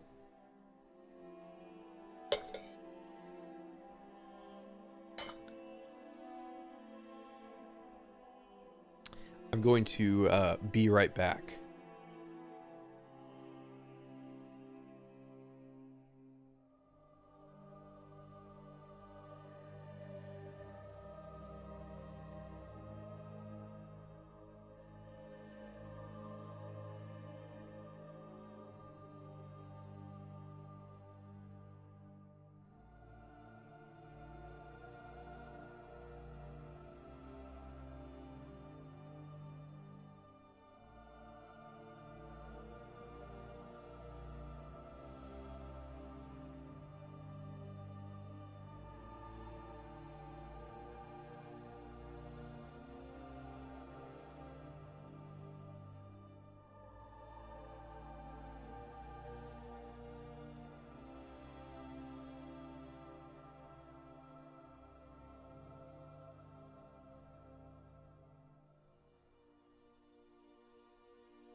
Sorry, I had to murder some children.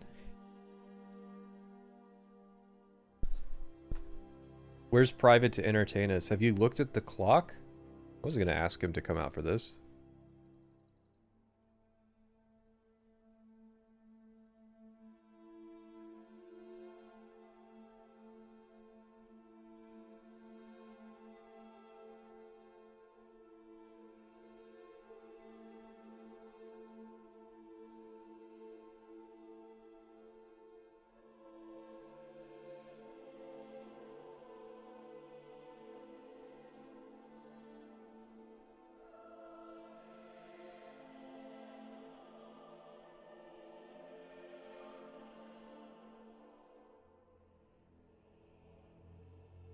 But if you do find your way there, there's a shop with some unique items, and also there's an artillery cannon, which you can use to bombard a super mutant behemoth.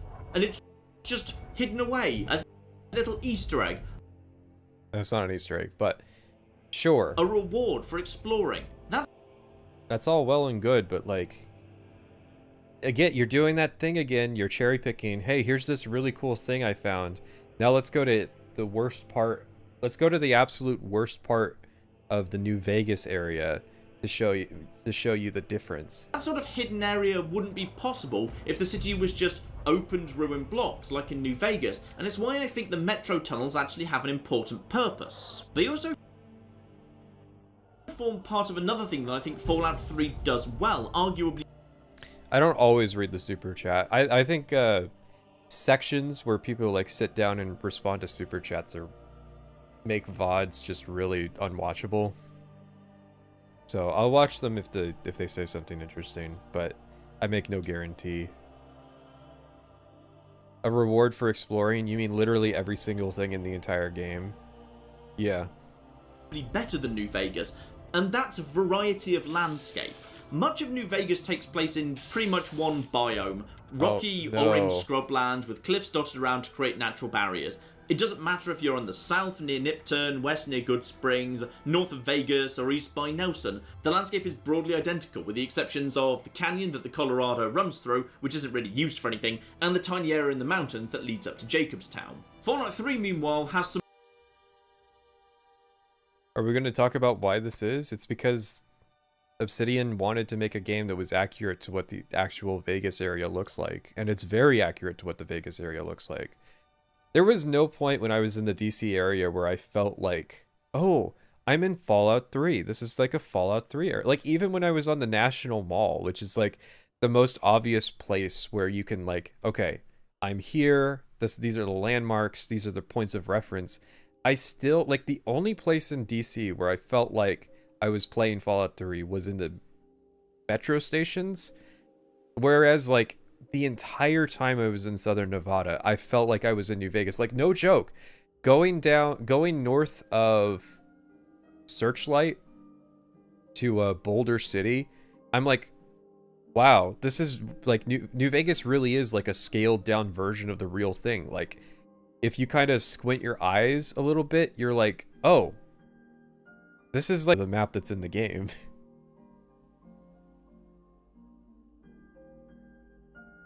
Am I psychotic? Are there biomes in Fallout 3? That's what I'm waiting to see. Like, I'm curious to see what biomes he's going to talk about.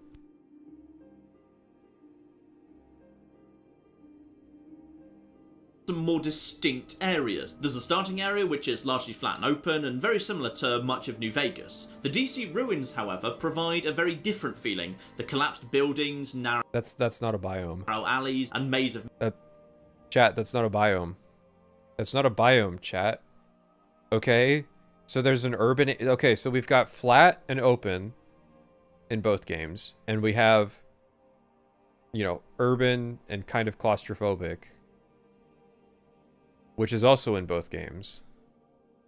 Metro tunnels and blocked roads create a claustrophobic and very oppressive environment, reinforced by careful placement of super mutants in raised positions. You can go into caution or danger and have no idea who's seen you or where they are. The contrast between the wide open spaces of the wasteland and the ruined streets of DC is great. Just like... But again, the reason that the streets are more open in Vegas is because that's what it's like in real life. real life Vegas is like DC is a city, like a real city. It was because it's on the East Coast, it's a lot older. And so the buildings were built like closer together and they're taller. Whereas out in Vegas, you know, it's a newer city, so it was built, a lot of it was built post automobile, which means that you have a lot more urban sprawl, you have a lot of less upward development, and you have a lot more kind of just spread out development. I'm forgetting the exact urbanism term for it, but no, that there's a reason that these are different, but all the same, I'm counting the same number of biomes so far. Like the transition from the opening of the vault out into the wasteland for the first time. Now, the other biome is one you can overlook because you can choose to spend very little time there. It's the northwest quarter of the map. Fallout 3's green filter drains away as you enter the area. Instead of the more colourful south, it's a very grey foreboding area. There's a lot more rocks around, making it harder to navigate. This is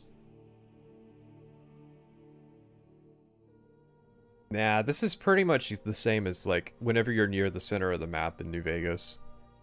Or like some of those canyon areas in the southeast of the map near like Cottonwood Cove.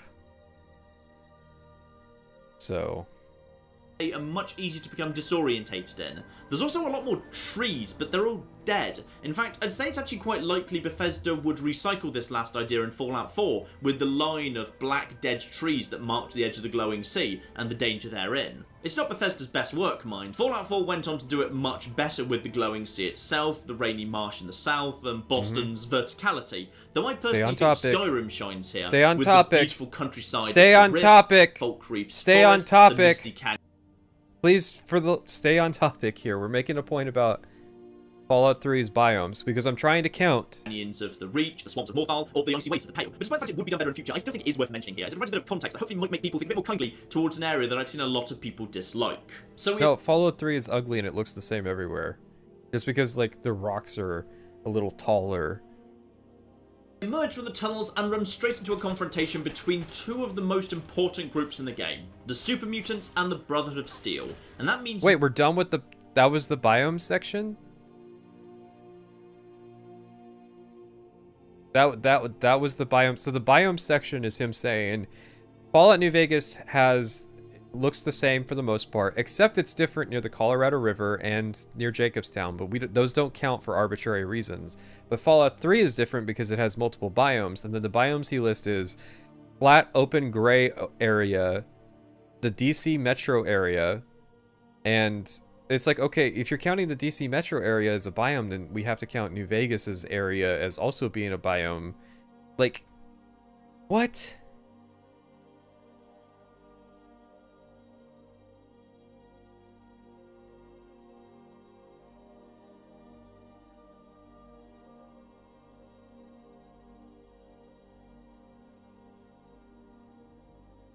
So yeah, I guess it's just like, this really does just boil down to like, Fallout 3 fans discredit New Vegas. They're just like, it's just the intellectual equivalent to saying nuh-uh. It's like, well, that doesn't count because I said it doesn't.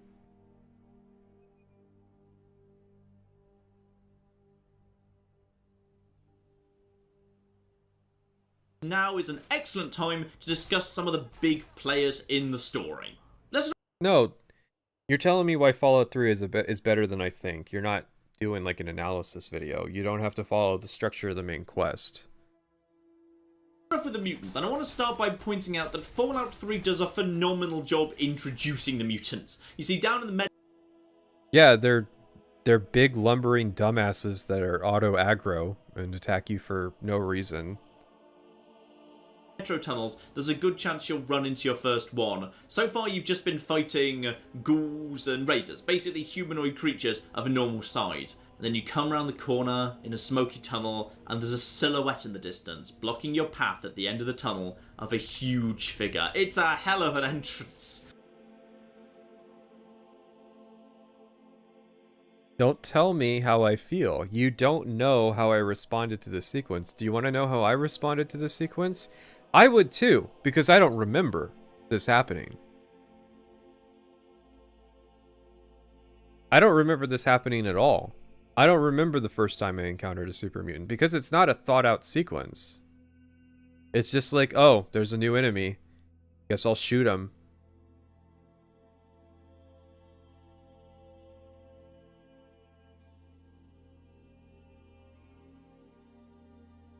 Okay. It's lovely. And it's followed up by letting you fight them in big numbers Oh, thank God. The RPG lets me fight the enemies. Wow. around GNR with some assistance from the Brotherhood. And after that, you're on your own. The next time you run into the Super Mutants will be when you emerge from the museum station and you see the mole for the first time. Or I could encounter super mutants from doing one of the side quests tied to Megaton that you said. Like, it's very strange. I don't understand how he thinks people play Fallout 3. I really would. Like, he needs to sit down and explain the order of operations for how people would play Fallout 3, because you can encounter super mutants without doing this. Very easily.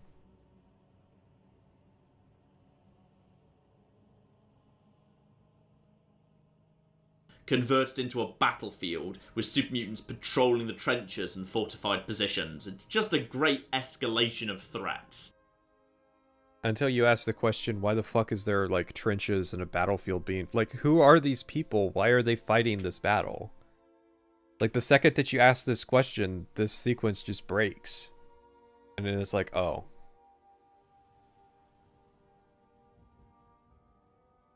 Why is he acting as though it's a linear game? It is interesting because he said the linear word, made it clear, like, guys, it's not a linear game, so... Anyway, let's talk about the mutants overall, because I have seen them mentioned as a disappointment, and this seems to be because people don't see the mutants as interesting and complicated, next to how they were in Fallout 1. It seems people don't find them interesting. Well, let me tell you how you felt about it.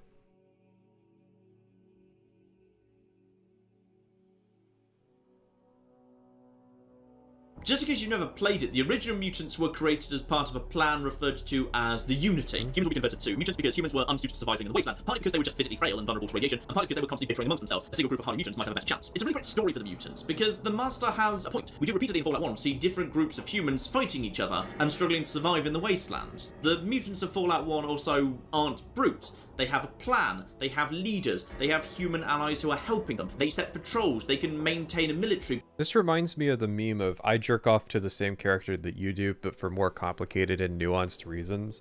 Where it's like, I'm gonna make the same point that H-Bomber Guy did, but it's gonna mean something completely different.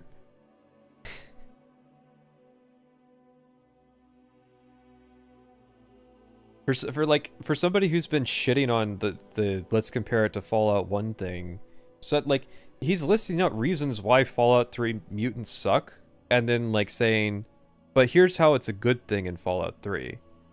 Base in working order, they challenge intruders, they follow orders. In short, they're a society that has structure and a goal, and while it's different, a case can be made that they're not the bad guys. And accordingly, the Master can't be talked out of his plan by telling him it's wrong. The only thing that talks him down is providing proof that his mutant army is sterile, and thus his unity, if ever accomplished, would be a dead end that inevitably dies out in the long term. By comparison, many were disappointed by the mutants in Fallout 3, who initially seem almost more like orcs. They hang up... Hang on. It's been a minute since I saw the orcs were mentioned. It's been a minute since I've seen the H-Bomber Guy thing. Let me just... Here's why.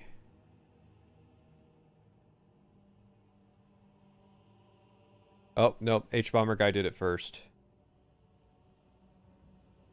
I mean, this is bar for bar a response at this point. And here's why Fallout 3.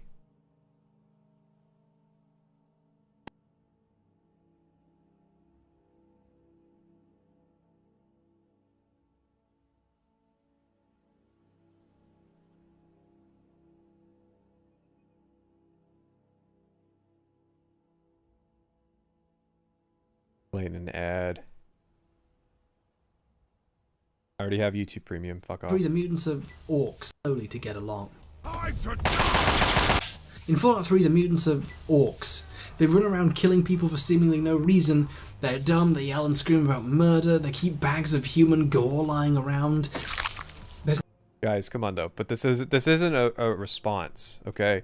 It's some people think that they're orcs. End that inevitably dies out in the long term.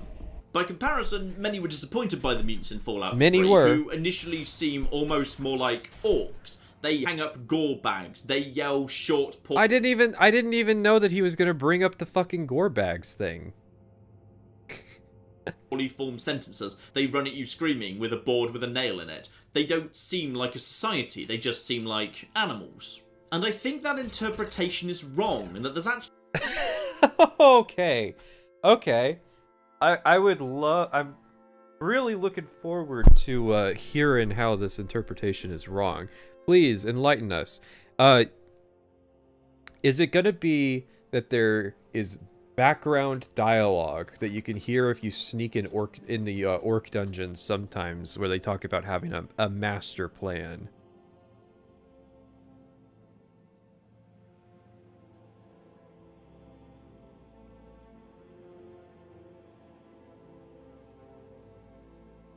Hang on, I'm trying to pull up a...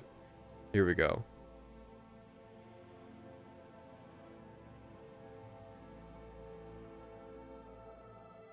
Actually some more like orcs. They hang up gore bags. They yell short, poorly formed sentences. He's gonna say Fox. Ooh, okay, that's a good prediction. That this is just gonna boil down to... Well, Fox isn't like that. Run at you screaming with a board with a nail in it. They don't seem like a society. They just seem like animals. And I think that interpretation is wrong, and that there's actually some really interesting stuff going on just below the surface with the mutants of Fallout 3. You see, I think the mutants actually have a very tragic story. What we see in Fallout 3 is Richard Gray's worst nightmare, and it's entirely consistent with Fallout 1. You see, the idea of super mutants being big dumb brutes wasn't a Fallout 3 invention, it's absolutely in Fallout 1, most famously in the case of Harry, but Richard Gray's diary makes it very clear that most mutants are very stupid. In fact, to quote Richard Gray, "The few wanderers that have found their way here have been a disappointment to me. They can't seem to mutate correctly. The best I've been able to create are some big and dumb mutants. Most can recall nothing from before I initiated them into the wondrous unity." Again, I think there's levels of nuance to it, where you have, like, the super mutants in Fallout 3 are like 40 IQ, right? Like intelligence of animals, okay? The dumbest mutants in Fallout 1 are like still 80 IQ minimum. You know, like they're functional, they can have conversations, they can restrain themselves from just like trying to murder people for no reason. But it's not as obvious in Fallout 1, because most of the mutants don't speak at all, they just shoot you on sight. But given Harry's entire team is characterised as stupid, it seems reasonable to suggest that actually the vast majority of Fallout 1 mutants are roughly of Harry's intelligence. So most of the Fallout 1 mutants have a functioning society, but the Fallout 3 mutants don't. Mostly it's down to leadership. Fallout 1's mutants are led by Richard Gray, and by the extremely small number of mutants who maintain their intelligence, like the Lieutenant. The Fallout 3 mutants have a small number of intelligent super mutants as well, in the form of Fawkes and Uncle Leo, but rather than becoming leaders, they were locked away or driven out. It's Fallout 1 society flipped on its head, and it's tragic. Creatures that were envisioned as the next step for... This is... Okay, but that doesn't mean they have to live like animals. Humanity instead embrace anti-intellectualism and drive out the few people who might actually be able to save them, regressing over time to a state where they start hanging up gore bags. And yet there's a lot more to the super mutants than even that, because they're actually grappling with the exact same problem that the Master couldn't bear to contemplate in Fallout 1, how to reproduce and survive. Just like Richard Gray, they create new mutants by dipping humans in the green stuff, as you can overhear in Vault 87, forced evolutionary bats, which aren't seen in game. Okay, so we've got the, you gotta hear the background dialogue point. But are mentioned on several terminals, and they're empty. This is Richard Gray's nightmare, a mutant population unable to reproduce, dwindling away, an evolutionary dead end. That's what the Vault 87 mutants are, but it's worse than that, because the mutants are trying to fix it, but without the benefit of the few intelligent super mutants that do exist that might have been able to help them. You see, to survive, they need two things. More humans and more FEV. Humans aren't hard to get hold Yeah, all of this is pretty much based on, like, circumstantial background dialogue. They're just orcs. Like, that's how they're presented in the game. They're just orcs. of, and that explains the large number of human captives you'll find everywhere, but the FEV is a little bit more tricky. Now, if you visit the Vault-Tec headquarters in DC, there are mutants inside it attacking the robots. Why would they want to access Vault-Tec? Because they need to find more vaults. Or they're just, like, randomly spread out throughout the city. Why are they in the Museum of Technology? Oh, I guess there is... Isn't there, like, that little vault sequence in the Museum of Technology? Oh, I see. Yes, it's all coming together. Well, what about the Germantown police headquarters? Why are they there? Why are they, like, fighting in the trenches of DC? Why, like... The Brotherhood of Steel has been in DC for 20 years fighting super mutants. Like, so this doesn't really hold up. Like, they've just now entered this building right when the player gets here and, like, trying to get in. Because they're looking for more FEV, because they think FEV comes from vaults. Except the whole thing's a rather tragic doomed mission, because we know for a fact there is no FEV in the other vaults. The mutants have spent years combing the DC ruins and the waste for more vaults, and even if they ever found one, they wouldn't get what they needed. Okay, but it's really hard to take this away from the story of Fallout 3 as it's presented. The Fallout 3 orcs are smarter than you think argument is wild. It really does boil down to, you didn't read into this. You didn't read way too much into this the same way that I did. Why do we see no evidence they're attempting to enter the vaults? Yeah, if this was a narrative point, you would think that there would be super mutants, like, trying to get inside Vault 101 or 111. They are quite simply facing an extinction level event. And it's not, like, entirely made up. This does come from somewhere. Like I said, that dialogue does exist. There is dialogue of super mutants saying, like, we gotta dip people into the green stuff or some shit like that. Like, this is all based on something. It's just the way that Fallout 3 is presented, there's no way that, like, anybody is taking this away from the story, let alone... I just don't buy that it's a... I think it's a coincidence. I kind of have to agree.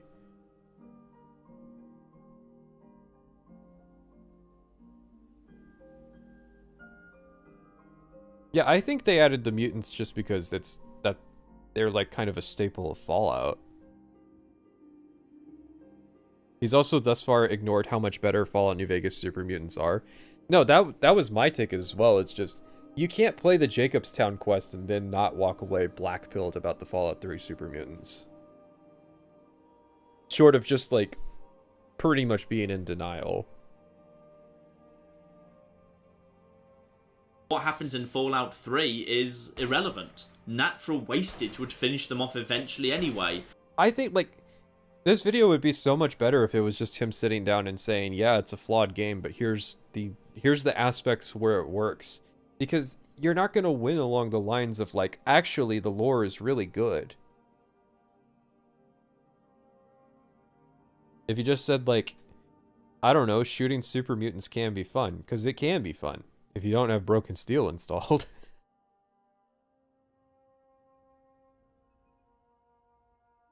But they persevere, clinging to the hope that if they just smash a bit harder, they can survive. In some ways, it's one of the saddest stories in Fallout 3. In fact, I think there's actually another interesting echo in the Super Mutant story that fits too well to be a mere coincidence. You see, the mutants in Fallout 3 came from a Vault 87, where, based on the accounts of other Wastelanders, they previously had mostly stayed, with mutant activity in the DC ruins massively escalating only in recent years. And the only reason they left was because a crucial bit of in recent years being 20 years ago. Because that's how long the Brotherhood of Steel has been in DC fighting the super mutants. War Vault-Tec kit that the Vault Pentagon stopped working for them. As a result, they left their vault and headed east, looking for other vaults or information that might lead them there, with a focus on locating Vault-Tec data that could lead them to another vault, because they desperately need to access a particular liquid for their survival. All sounds a bit familiar by any chance? Yeah.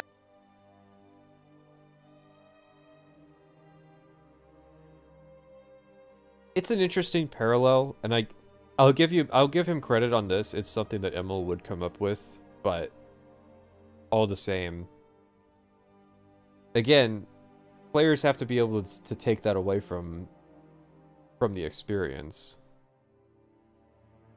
The mutants are on their own. Well, yeah, it has to be 20 years because the Brotherhood of Steel are in DC when Project Purity was originally happening, because Starcross Paladin, Star Paladin Cross, whatever her name is, the cyborg lady, she was James's protector before then. The Brotherhood of Steel was there back then. So, and you're 19 years old, and then you had the extra 9 months for being, you know, a baby. So, or not a baby, but, you know, an embryo. So, and yeah, there's other stuff that indicates that the Brotherhood of Steel has been there that long. There's people who talk about the scourging of Pittsburgh. Fallout quest, locating their own water chip, their own waters of life. It's just that their waters of life happen to be green. Oh, and what happens when an outside power They just happen to be green. discovers the location of their vault? Why, the lone wanderer heads straight there and murders everyone inside it. In Fallout 3, you are the mutant's bad ending. In short,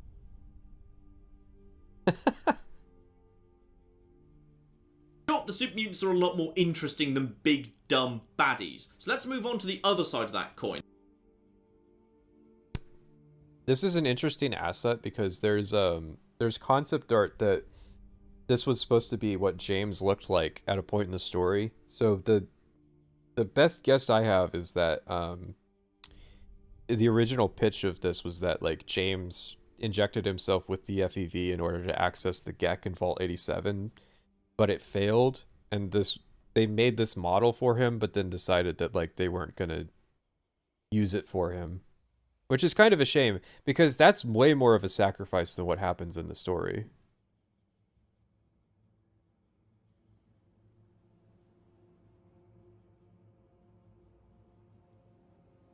The one faction I've most often seen raised as a problem with Fallout 3, the Brotherhood of Steel. Oh boy, here we are.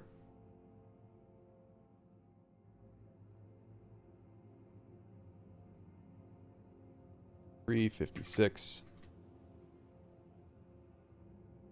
BS, everybody. Now, to some people, the Brotherhood are a big problem, and it seems to boil down to one big issue. The Brotherhood now acts in a more overtly benevolent and open fashion that feels strangely at odds with how the Brotherhood used to act in classic Fallout. Oh, I can already tell.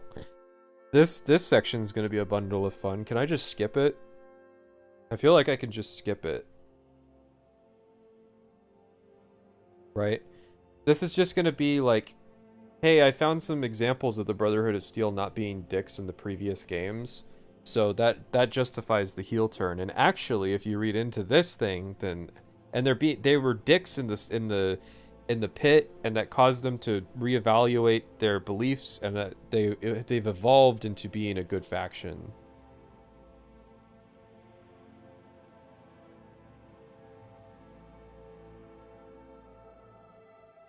Now, I'd like to address I'm not really sure they stand up to any scrutiny. Firstly, the Brotherhood has not changed, because this isn't the Brotherhood. And I don't just mean because this is an independent cell acting alone in a hostile environment nearly 3,000 miles from Brotherhood Command, though that is true. I mean that they literally aren't the Brotherhood anymore. And Guys, they just market them. They're not the Brotherhood. They just market themselves that way.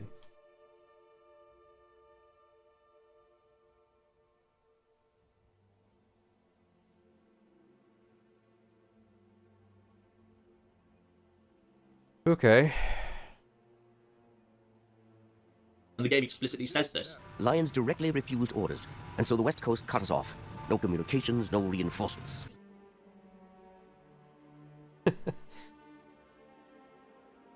Well, I think we're out of order. There's still the possibility that... Hang on, let me... Oh, I see old Fallout being mentioned. No, I'm telling you right now, it's what I mentioned, it's just backwards, okay? He's gonna do the... Here's me reading into it first, and then... This really is, like, winning on the most technical of terms. Like, well, you can't hold these guys to the standard of the Brotherhood of Steel because these guys who call themselves the Brotherhood of Steel aren't the Brotherhood of Steel.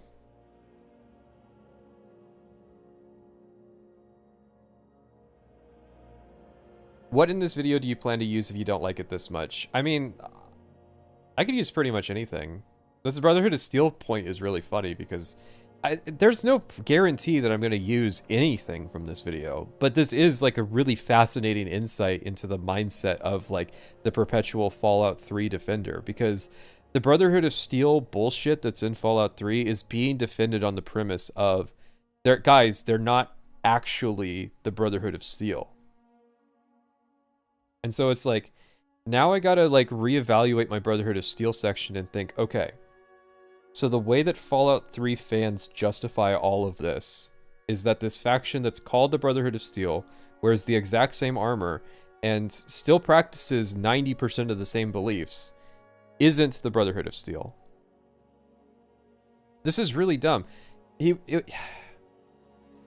would be more correct if he said this is a sect of the Brotherhood of Steel. There's been a schismatic change in beliefs that's resulted in. There's still like, it's like saying, I mean, it's kind of based. This is like saying Protestants aren't real Christians.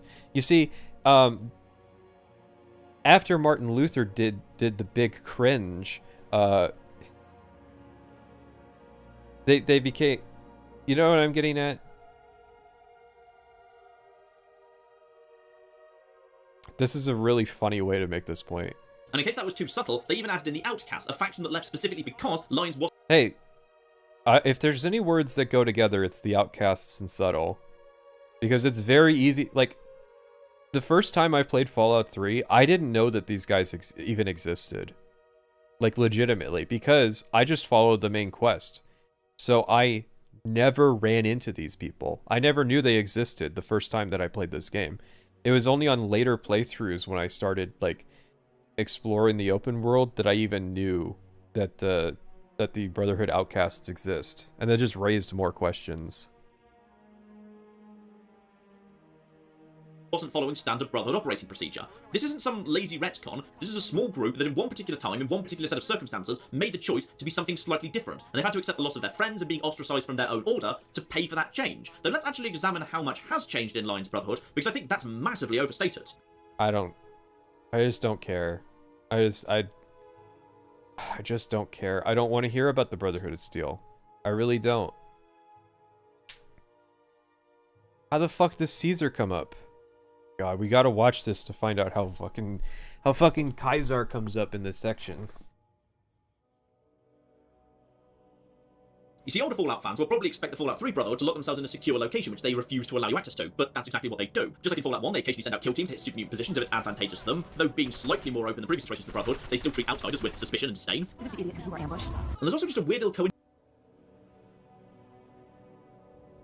In both Fallout 3 and New Vegas, you access the Brotherhood bunker for the first time when a female companion who already knew them asked to be let in via an intercom. But really, that's all superficial stuff. Let's look at the core conflict that's always existed at the... Well, I'm glad you admit that this is all superficial stuff. You should probably put that disclaimer in a lot of this video too. heart of the Brotherhood.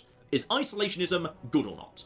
In Fallout 3, Lines has already decided the answer is no. He's opened Are you high? up his Brotherhood to the outside. But that's not a change. That's pretty much been the standard arc for the Brotherhood in every game. In Fallout 1, the Brotherhood are initially locked away in their bunker, but at the end of the game, you can persuade the Brotherhood that the mutant threat is severe enough that they should come out and assist an outsider with dealing with it. And that's not a one-off. The canon ending to Fallout 1 goes as follows. The Brotherhood of Steel helps the other human outposts drive the mutant armies away with minimal loss of life on both sides of the conflict. The advanced technology of the Brotherhood is slowly reintroduced into New California, with little disruption or chaos.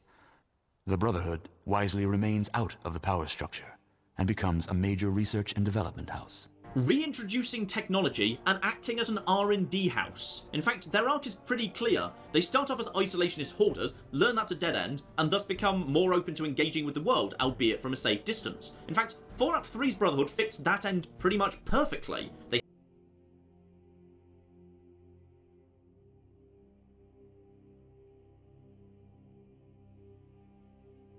What about Fallout 2? Have their citadel, but they're also trying to help the world around them, while simultaneously keeping it at arm's length. And bear in mind, Fallout 3 takes place over a century after the events of Fallout 1 convinced a High Elder of Lost Hills that engaging with outsiders in the outside world was sometimes necessary. Is it really so ridiculous that a century later, some Brotherhood leaders might come to the exact same conclusion? Let's look at another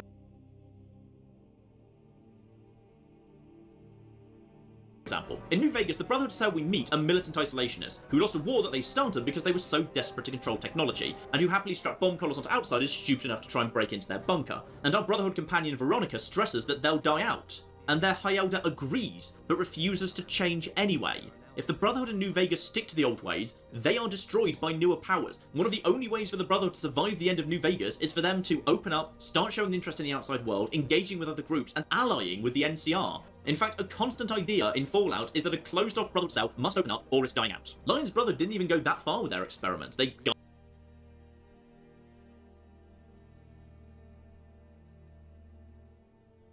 Because he's not presenting what he's arguing against, he's kind of sidestepped what this video had to say, which is, if I recall, was more in line with the idea is fine, but the writing execution is bad. And so, because he's not presenting this, like, if you didn't know that this H-Bomber guy video existed, I don't know how you're tracking what's going on in this video at all. Because... oh... guarded strategically important locations, took out groups of super mutants that threatened them, and guarded small horse caravans. Compared with allying with the NCR and sending troops to assist them in a war they knew basically nothing about, it's fairly modest. But somehow, when Fallout 3 has its Brotherhood open up a bit, it's a problem. But every other instance of the Brotherhood eventually learning they have to open up a bit is absolutely fine. And mostly because just the Fallout 3 Brotherhood are, like, cringe.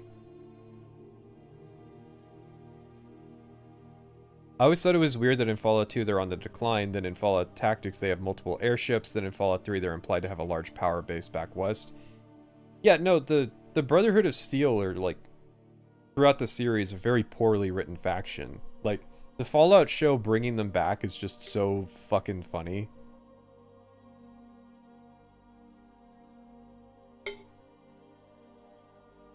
Miniature Nerd ignores what happened in Fallout 2 and tries to pretend the Fallout 3 Brotherhood of Steel isn't too radical.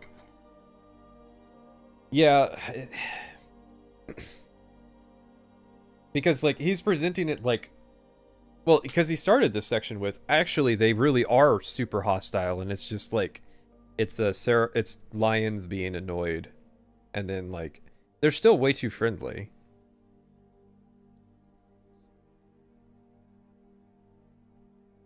You see, disliking Fallout 3 is a game with some crazy rules. Like, it's totally okay to criticize Fallout 3 for doing something that Fallout New Vegas did, and then just politely pretend New Vegas is invisible for a minute. I'll give you another very famous... What was that line? I gotta put him back on normal speed. I don't think I parsed what he just said.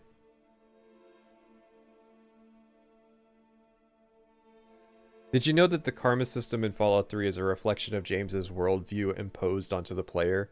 The game basically guilt trips you into his socialist worldview. What? What are you talking about? Did you just, like, you hard left turned into socialism at a random moment? The karma system doesn't push socialism onto the player. Yet donating things to people is a good thing to do. Like, that doesn't make it socialism. Disliking Fallout 3 is a game with some bit is absolutely fine. Sorry, because he kind of mushmouths this point too, is the issue. You see, disliking Fallout 3 is a game with some crazy rules. Like, oh, okay. He's saying, I was really confused what he was saying. Fine. You see, I thought he said, you see, just liking Fallout 3 is a game with some crazy rules, and I couldn't parse what that sentence meant. But what he's saying is that disliking Fallout 3 is a game. Not a video game, but like a mental game. But that's, I wouldn't call it a game, given that we're talking about a game, because part of me was just like trying to get over the fact that he said, like, he basically, I thought he said that, like, Fallout 3 is a game, and I'm like, we're 48 minutes into the video and we're establishing that Fallout 3 is a game. see, disliking Fallout 3 is a game with some crazy rules. Like, Okay, so chat, hear me out. Disliking Fallout 3 is a game with some crazy rules. That's what he said. it's totally okay to criticize Fallout 3 for doing something that Fallout New Vegas did, and then just politely pretend New Vegas is invisible for a minute. Or you're misrepresenting what the other game did, and you're not presenting the nuance of the situation. Because you're saying that in Fallout New Vegas, there is a character arc that can happen with the Brotherhood of Steel. There's a history, there's an example, and it's mostly just Veronica's story of trying to make change, and then you have the power to say they make the change or they don't make the change, depending on how you navigate the situation. Whereas in Fallout 3, the arc already happened. Okay, so it's not the same thing, right? Because you're saying in Fallout 3 they can learn to change, but in Fallout New Vegas they can learn to change, but in Fallout 3 they've already learned to change. That's two different things. That's not New Vegas fans pretending that New Vegas did the same thing, and because it's not the same thing. That's why they didn't bring it up, because it's not the same thing.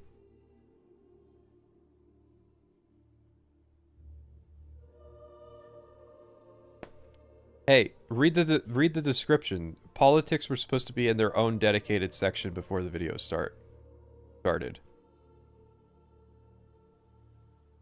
Feels like it would be more straightforward to say people who praise Fallout New Vegas have double standards. That's what he's trying to communicate. It's just that he's misunderstanding it or misrepresenting it to the point so that he can say there's a double standard when there's really not. Do you play with any quality of life mods when you do your playthroughs? So, I've explained this before on stream, but it's okay if you haven't heard it. So, my first playthrough of Fallout 3 on New Vegas, I did completely unmodded. Later playthroughs, I started to incorporate mods, but they were very basic things like reducing the amount of time the hacking terminal takes, or changing the take all button in the inventory so I would stop taking everything out of my home chest. You know, very basic, like you would call those quality of life changes, but also just like small tweaks that I think should have been in the game by default. Like, instead of giving you XP whenever you do an action that gives you experience, wait until the end of combat and then add all of that together and give you a total amount of experience. I think that's a much better way to do it. But yeah, I played Fallout 3 in New Vegas out of the box the first time. It was fine. They're not like broken, like they're not like horrifically broken games. I'll give you another very famous example. In one of the internet's best known Fallout 3 critiques, Fallout 3 is garbage, H-Bomber Guy discusses... Wow, the captions there didn't even try. What the how did the captions hear H-Bomber Guy and go H-Bomb Macgulai? The ending to Fallout 3's base game. And I like that for the last 49 minutes...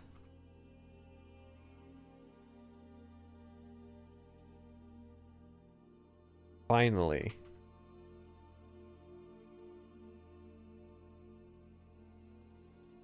For the last 49 minutes, he's basically been shadowboxing.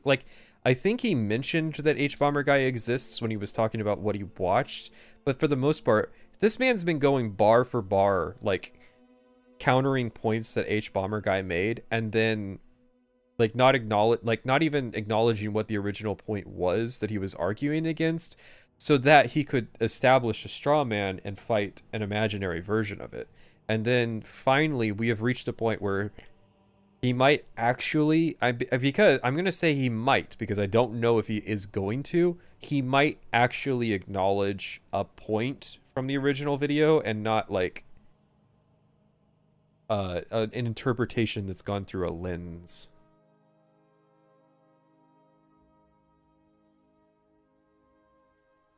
This was put out in 2016, so New Vegas had been out for 7 years. He's guy who made video in 2018. Guys, it was 2016, so New Vegas had been out for 7 years. Spent some time discussing how the final confrontation in Fallout 3 against Colonel Autumn is a very weak ending, and while I'll discuss the ending in a bit more detail later, I broadly agree. It is one of Fallout 3's weaker moments, but I just want to Very safe opinion. directly quote a couple of points that are made about Colonel Autumn. He just sort of turns up halfway through. He's just a guy Come on, you can play the original video. Because now I have to ask, is this the actual point that's made? Like, are these direct quotes?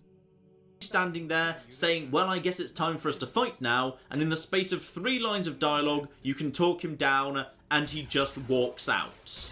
I mean, I don't even know what to say to that. Actually, wait, I do. At least Autumn actually showed up earlier in the game. At least we've... Nah, come on. Anybody who watched that video can understand what was being said in that sequence.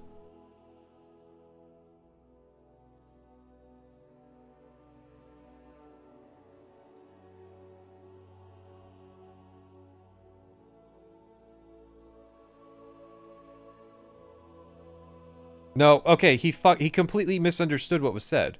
He isn't the culmination of the problems you've seen. He just sort of turns up halfway through. Period. He's just a guy standing there saying, well, I guess it's time for us to fight now. That's 2 different things. He's saying he is not the culmination of problems you've seen. He's just turns up halfway through, period. Halfway. And then, because this is a section about the ending, he's saying the next point is, I guess it's time for us to fight now. That's not... Like, he's saying he turns up halfway through the game and then later says, I guess it's just time for us to fight. And then, the next point, and in the space of 3 lines of conversation, you can talk him out of fighting. And he just walks out. That's 3 discrete points. He's presenting it like... I think he just straight up thinks that this is a... This doesn't even make sense from how Miniature Nerd has presented it, because the ending is not halfway through.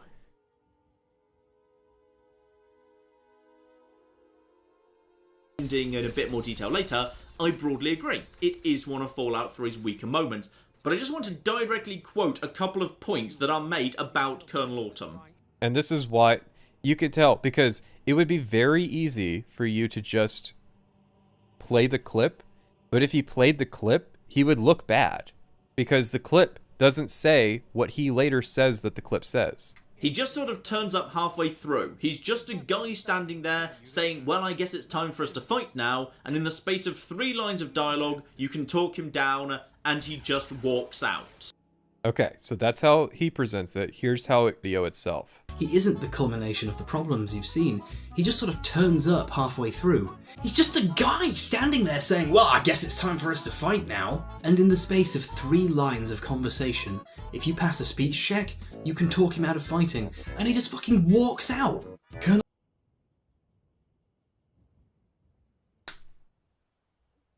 I think Miniature Nerd was doing a bullet point. Yeah, but this is why you play the clip that you're responding to. Because there's a very different interpretation of that line once you realize that H-Bomber guy wasn't saying he just turns up and then you fight him. Because what Miniature Nerd immediately responds to is, actually, he was there present earlier in the game. Yeah, that's what he fucking said. I mean, I don't even know what to say to that. Actually, wait, I do. At least Autumn actually showed up earlier in the game. Yeah, that's what he said happens. He isn't the culmination of the problems you've seen. He just sort of turns up halfway through. See? He turns up halfway through the game. He doesn't say the game, but it's very clear that what he means is that he turns up halfway through the game because the ending is not halfway through the game.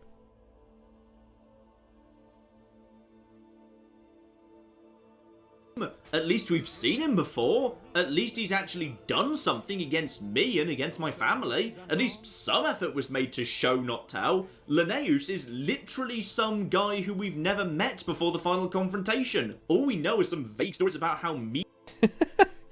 Okay, well, I guess another classic example of missed the point. Lanius isn't a person. The whole concept of him is that he's an idea. So you've been encountering him the entire time that you deal with Kaiser's Legion, and the physical manifestation of him is irrelevant to the myth that's been built up about him. He's not a character, he's an idea.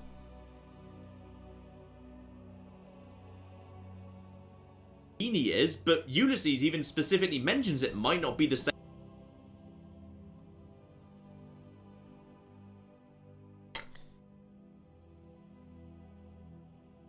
Pat is just paranoid. Mini a True Nerd isn't responding to H-Bomber's video, otherwise he'd be mentioning him.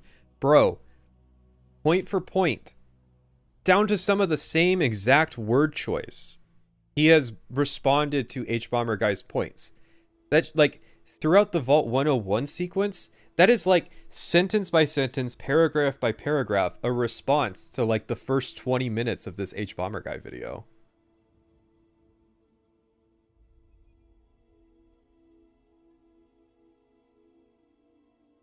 Same guy under the mask, and Lucius's backstory for him doesn't match up with the one Caesar gives, and his face under the mask doesn't match up with Caesar's story either. Yeah, it's the damnedest thing. It's so fucking weird. Also, you can't see Lanius's face in the game. You can't take his helmet off in the sequence, so...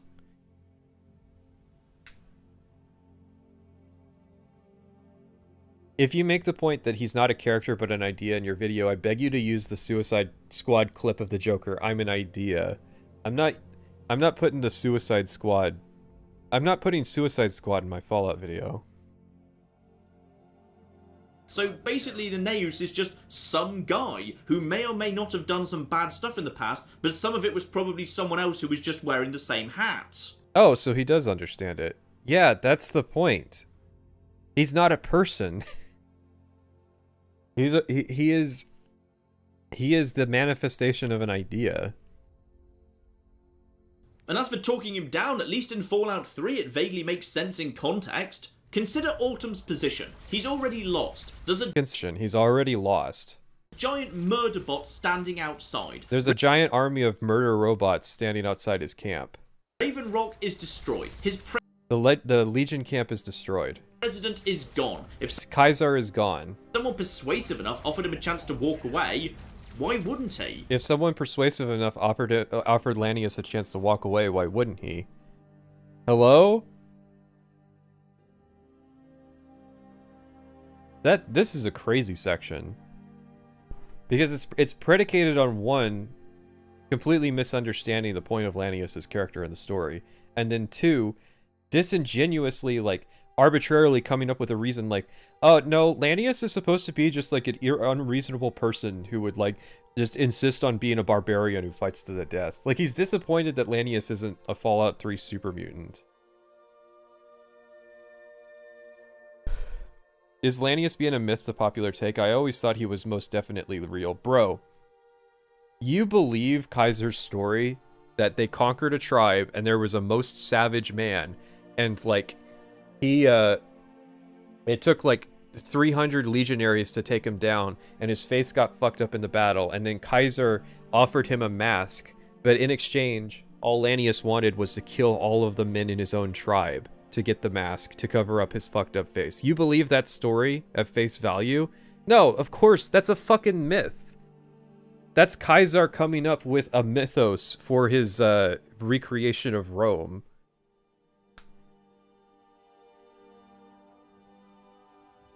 But Lanius? A man who, according to his own slightly dubious backstory, was so obsessed with fighting that when his tribe tried to surrender, he turned on them and kept... Hey, look, he's given the evidence.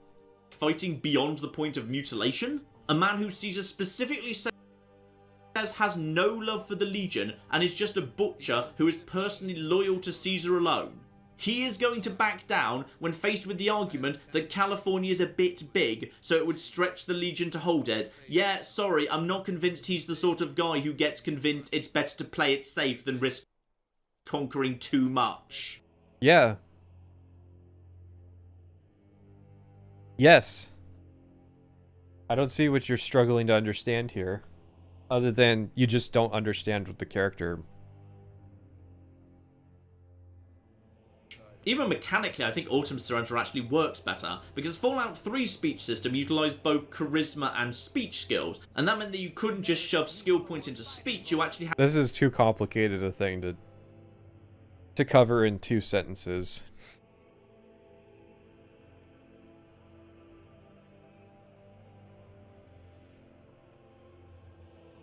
You hear his physical deeds throughout the game. Bro, you believe propaganda, like you're straight up taking propaganda at face value. Do you also believe in the Legion breeding rape camps?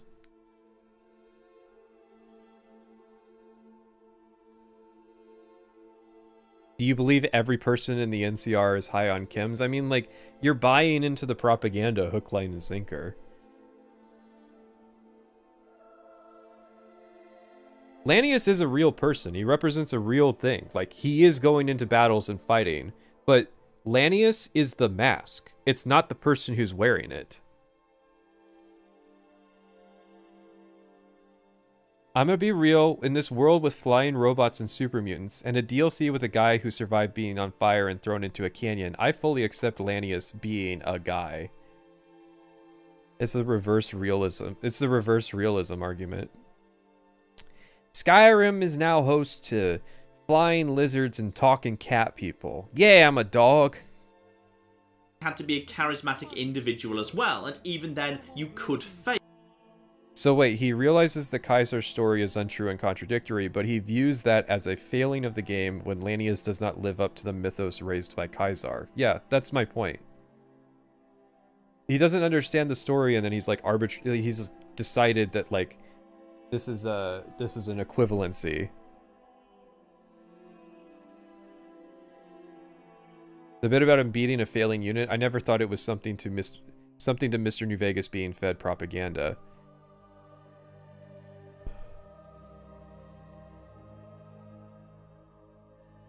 You shouldn't dismiss every extreme thing as propaganda. We're not talking about extreme things, though. We're talking about you heard a rumor. And, like, if an NPC is just telling you something and you don't see it, you don't know if it's true or not, right? Because the average person that you talk to on the NCR side of the river has a drastically different idea of what Legion society is like than what is actually shown in the game, let alone what we're told or we're supposed to have seen. But, you know, that's its own whole complicated matter. But the point is that like each side of the river believes falsehoods about the other side of the river because that's what life is, right?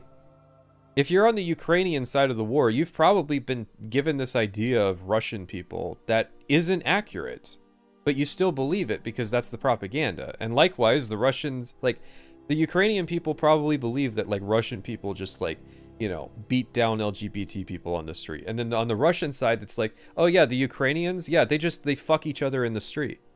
That's like part of life. Two sides of a war believing falsehoods about the other based on propaganda.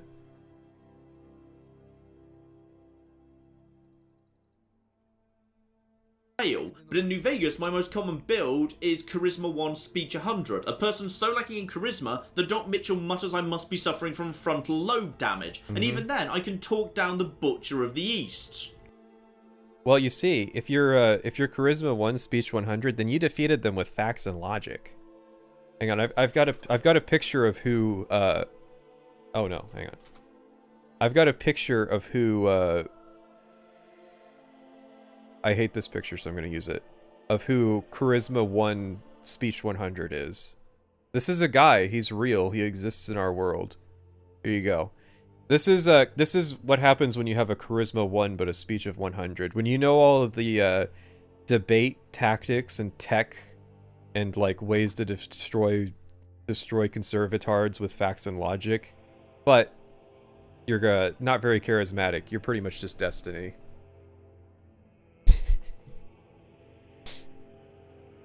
Hell, I think Destiny could talk down Lanius. You know what, as we're already on the ending, let's briefly talk about the ending. Because it's honestly not great, but it's not as bad as some people say either. Bro, come on. The ending is like famously considered bad. It's certainly no Mass Effect 3 level disaster. Bro, it was the Mass Effect 3 of its time, down to them releasing an update to fix it. Like, the only difference is that Mass Effect 3's update was free. Doesn't that make the Bethesda version worse that they paid you for the fix?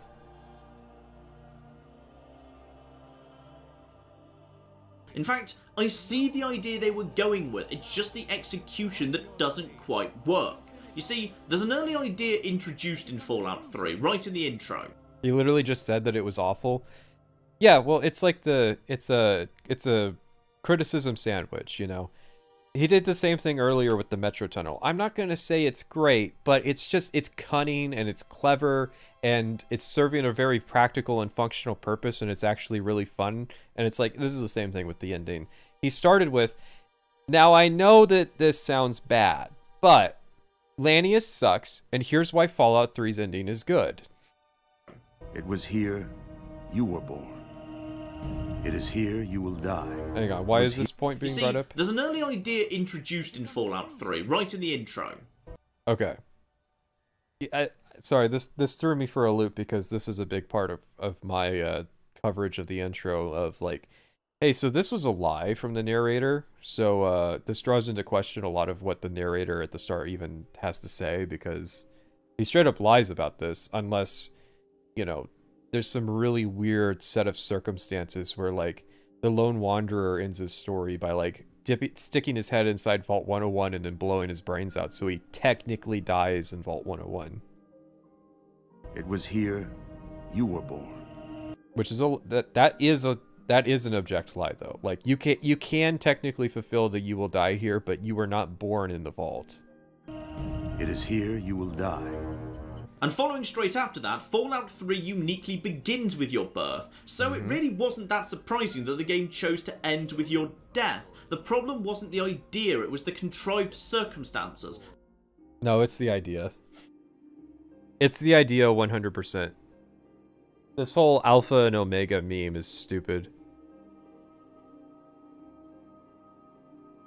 And some of the script around it that meant it didn't work. And this is where the ending starts getting messy, because Fallout 3 doesn't have a single ending or even a single end point. You see, a lot of people didn't like the original ending, and they particularly didn't like the massive, barely concealed plot holes created by the fact that the whole thing's built around the idea that somebody has to step into the irradiated chamber to give the capital wasteland clean water, when there are so many characters in the game better suited to doing it than you or Sarah, including 3 companions you might have with you who are 100% immune to radiation: Fawkes, Charon, and RL3. But if you ask them, they refuse. Even Fawkes, who earlier in the game volunteered to do something... Just get to the part where you'd say the bullshit. A highly irradiated section of Vault 87 for you, and actively chastises you if you run ahead and do it yourself. Even Charon, whose character is he's literally been brainwashed to follow orders. Even RL3, who's a robot. He's your property. I don't need moral lessons from my toaster, you bastards. I can agree with Lanius doesn't live up to the hype. I can't agree with, but he's badly written, or like, he's worse than Colonel Autumn. Saying he's worse than Colonel Autumn is crazy. But, credit where there it is. Credit where credit's due. Credit's due. Todd Howard freely admitted the ending wasn't great, and they did fix some of the biggest holes, but created a few new ones along the way. Are we not even going to acknowledge that they charged $10 for the fix? You see, with Broken Steel installed, Fawkes, Charon, and RL3 all happily agreed to start the Purifier, meaning no one has to die. But they didn't redo Ron Perlman's voiceover, so now he addresses RL3 as a true hero and attacks the player for their cowardice. Oh, I'm sorry, Ron, next time I... Yeah, so what happened... I've explained this before, too. What happened was, they reused the line for if you send Sarah in, they just cut out the part where she dies.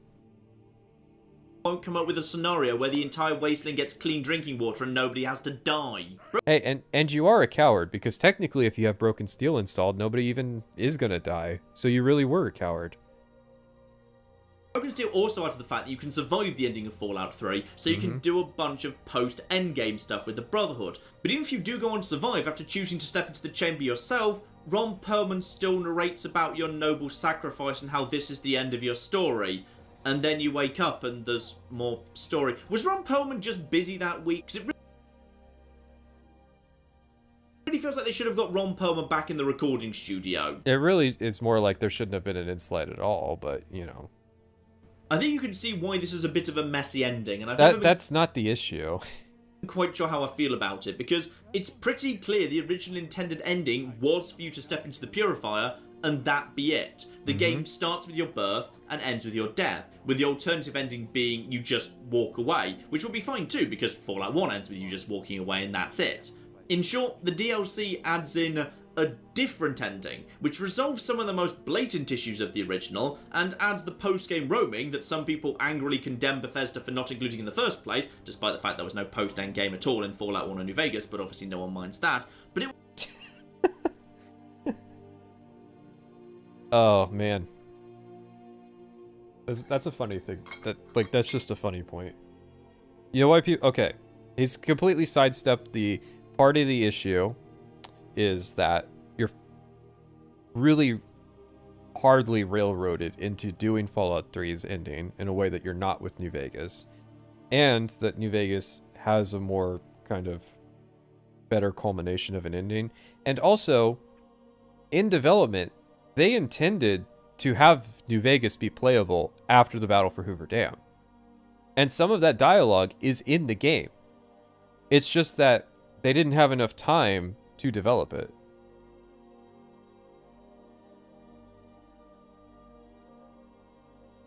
So yeah, he really had, like... So the whole H-Bomber guy thing was just... He mentioned him just because he thought he had a... Oh, I got you. You're technically wrong about Colonel Autumn. He shows up earlier in the game. Like, even though he's like... He actually misunderstood what was even said. So... was a messy fix that meant the original ending's thematic purpose gets lost, and while the ending of Are we even going to mention that it was $10?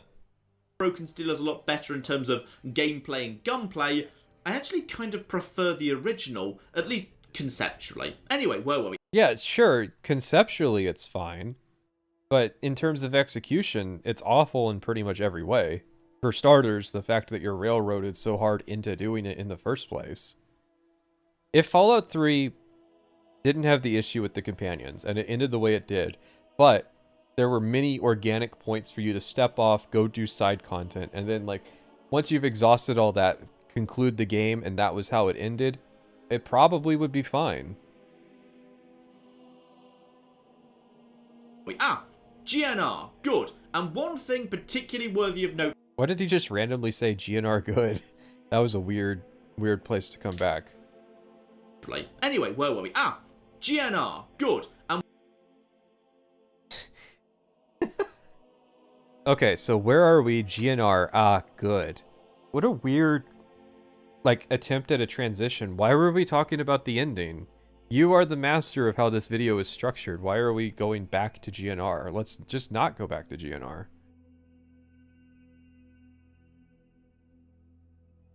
And one thing particularly worthy of note here, the behemoth fights. You see, this is something that I think Fallout 3 does spectacularly well. It has those big wow moments. Oddly, This is just like a...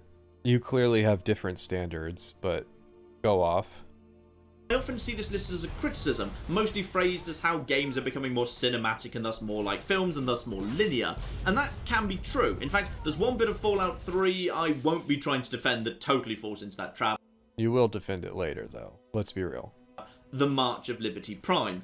Okay, it's kind of fun to see a giant robot stomping around. Yeah, see? Immediately. I'm not going to try to defend it, but...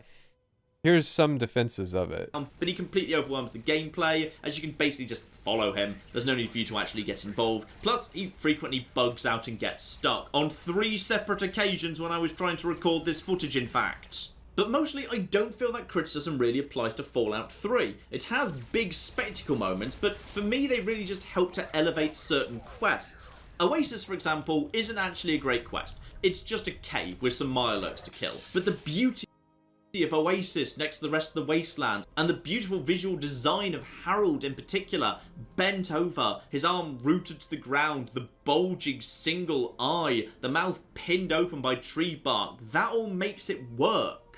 Whatever you think of Power of the Atom, standing on the balcony, watching the Megaton explosion as the shockwave hits the tower, it's one of those iconic scenes in gaming you'd instantly recognise anywhere. Waking up in Tranquility Lane for the first time, with its black and white No, don't defend Tranquility Lane. visuals and jaunty music. Even little moments in Fallout 3 will make it feel a bit more special by the structuring of main quests around the... I can tell that he was, like, resisting the urge to just do, hey, here's all these nostalgic moments, Bethesda fans. Guys, the Mantis quest. Do you remember the adoring fan? What about the sandwich lady? These are iconic moments of Starfield that anyone would remember. He's just like nailing them off one by one. It's a very cheap trick. Best known landmarks like the Mall, the Capitol Building, the Washington Monuments. Fallout 3 even managed to add a little bit of showmanship, just arriving in a new town, making a bit of an event. From Megaton's gates pulling open, the crane at Rivet City, Little Lamplight's barricade. New Vegas had a... The fucking Little Lamplight's barricade is listed alongside the Rivet City crane and the Megaton entrance because he couldn't think of any other prominent examples of this actually being a thing.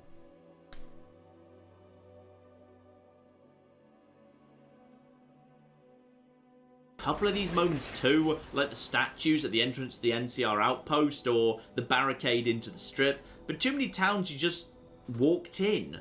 The crane makes Rivet City feel cool and special, and entering it for the first time matters. Don't tell me how I feel. Do you know how I actually feel about Rivet City? I feel like I gotta go take a piss.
Alrighty, so yeah, this is pretty frustrating, but I'm really getting into the mindset of the Bethesda fan who just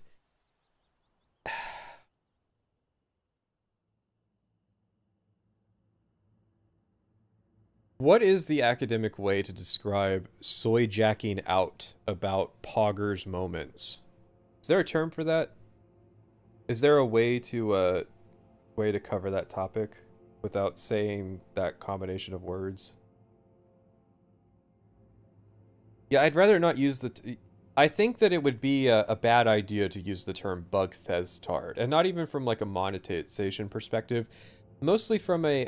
I want the video to kind of be a bridge of like the mentalities surrounding these games, and I feel like referring to people as bugthestards is kind of a proven strategy to not work. I feel like it just does the opposite. It's almost like it's just an insult.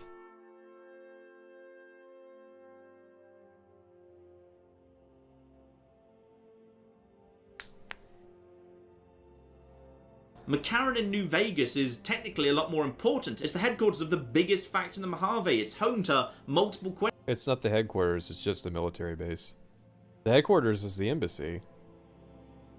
I mean, technically, there's not really a headquarters. There's because the military governor, the military command is all like spread out across multiple bases.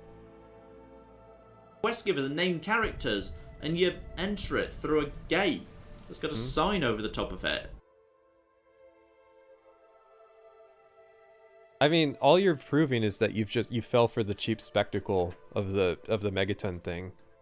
You know what I think of the Rivet City entrance? I think, okay, because it only happens once and then that's it. Because it would be annoying if it happened multiple times, but like, it really doesn't stand out to me because since I'm a mechanically oriented person, I just consider these places more as like requiring function Like, it'd be kind of stupid for a military base where patrols are coming in and out all the time to have some kind of elaborate defense structured system.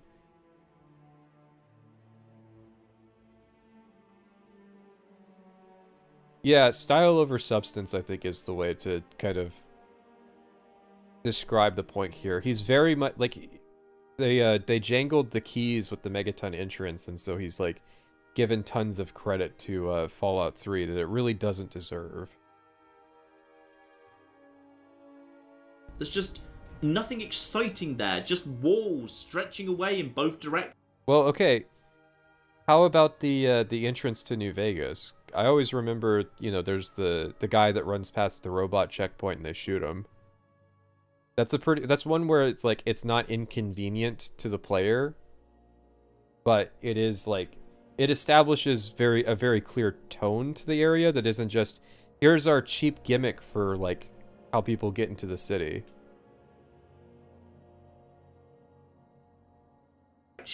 Bethesda just seemed to have a bit of a better eye for adding a bit of flair to make moments stand out memorably.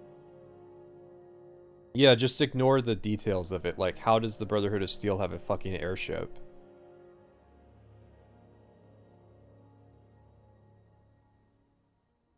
Yeah, I think it really does just come down to it. Come down to style versus substance.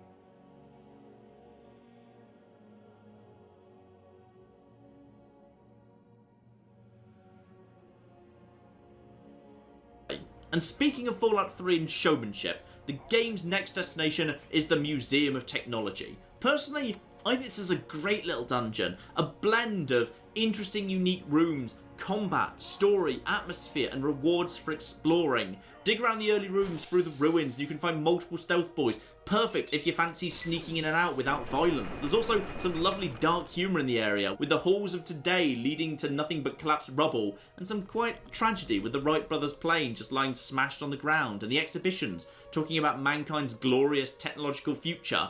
This guy really soy-pogged out at the moment in the NASA museum in Starfield. Doesn't understand why people don't like Starfield when the NASA museum exists.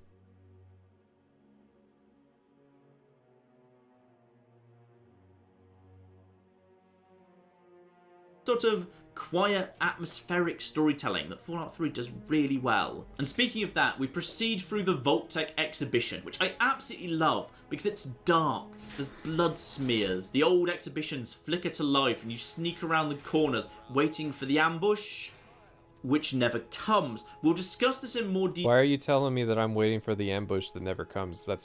I don't think that's what I felt doing this sequence for the first time.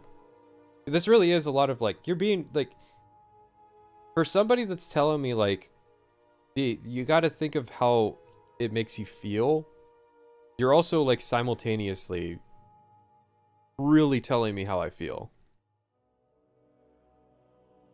Detail later, but Fallout 3 is very good at silence and downtime. Little tense, quiet moments when nothing happens, just to let you soak up the atmosphere and allow your imagination to do the work. But there's loads more as well. There's a long way round the objective with more enemies, or a shorter route if you've got sufficient skills in lockpicking or science, plus multiple Science 50 checks, which is very high for this early in the game.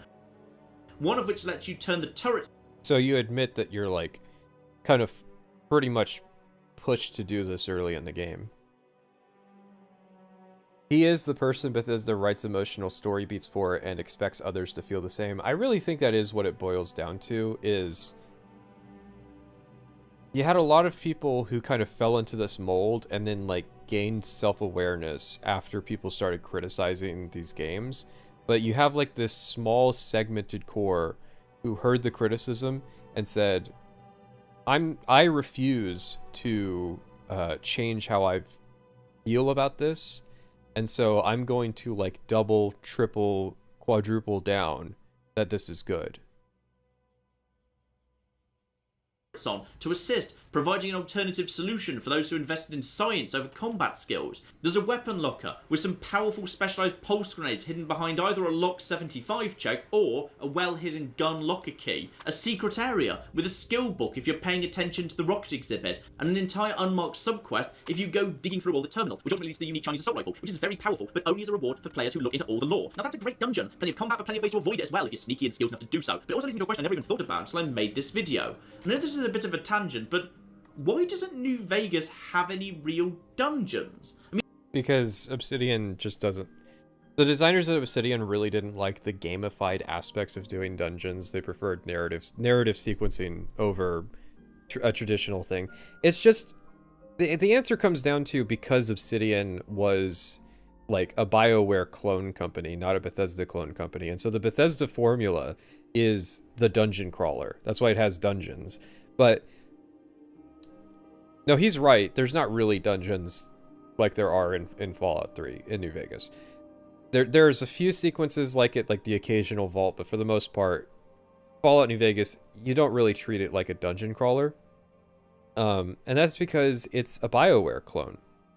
It's a game that looks like a Bethesda game, but has the mixed approach of like being a BioWare game. And you don't really do dungeons in BioWare games because they're not like open world dungeon crawling experiences. They're narrative driven, kind of sending you through the combat arena type experiences. I want to know why. How did the cropping get messed up just ever so slightly? That's the real mystery. Yeah, Stalker was an influence on New Vegas too, but it kind of later into development, so like not from the start. I mean, it feels like they were planning for New Vegas to have dungeons, because the Bison Steve introduces them, and for ease I'll define a dungeon as an enclosed area of reasonable... It's not so much that I'm asking people or demanding people change their mind about Fallout 3. It's more so that you should become self-aware of kind of the cheapness of what Bethesda games are and demand more from modern Bethesda, because if you don't, you end up with fucking Starfield. Like Starfield is a product of the complacency of videos like this. That's what I say at the end of my Starfield video. Like, if this is where your mentality is at, if you can't handle even the most basic of criticisms, if you're cash cow, sorry, not cash cow, but you know, if Fallout 3 is your idol and you just can't stand to hear it being criticized, Starfield was the game that you deserved, because that criticism was necessary to counteract the bad direction that Bethesda was going in. But people didn't want to hear it. No, I think the dungeon crawler thing is like what Bethesda was good at. Wait for the video. I can explain it better in the scripted format. Length with an objective at the end. I mean the Starfield video that's coming more recently, not the Fallout thing. Because I don't really talk too much about Fallout as like a dungeon crawler. Although I am interested. I have considered a Fallout 3 stream where it's just doing dungeons to get the skill books. And some combination of traps, puzzles, or enemies in the way. But then, after the Bison Steve, there's basically no other dungeon in New Vegas, other than Vaults 11, 22, and 34. I actually went over the entire map and...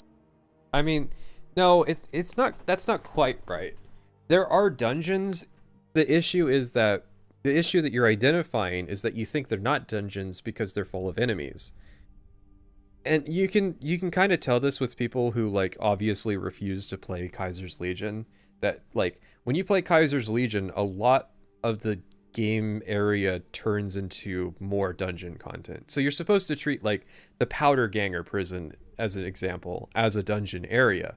But in a Bethesda game, that's a settlement. And you don't treat settlements like dungeons. You don't go, well, I'm hostile with the guards in Whiterun and there's loot in Whiterun, so Whiterun is a dungeon. You see, it's got kind of that mixed style. So a lot of the that's the way that you're supposed to approach it. And New Vegas has a lot more like things that you could consider dungeons, even if you don't treat it like settlements, like the Fiend's headquarters, for example. Although maybe that was one of the vaults that he mentioned. This is a very boring take. A dungeon doesn't need to resemble a dungeon to be a dungeon. You said dungeon more times than I do in my Starfield video.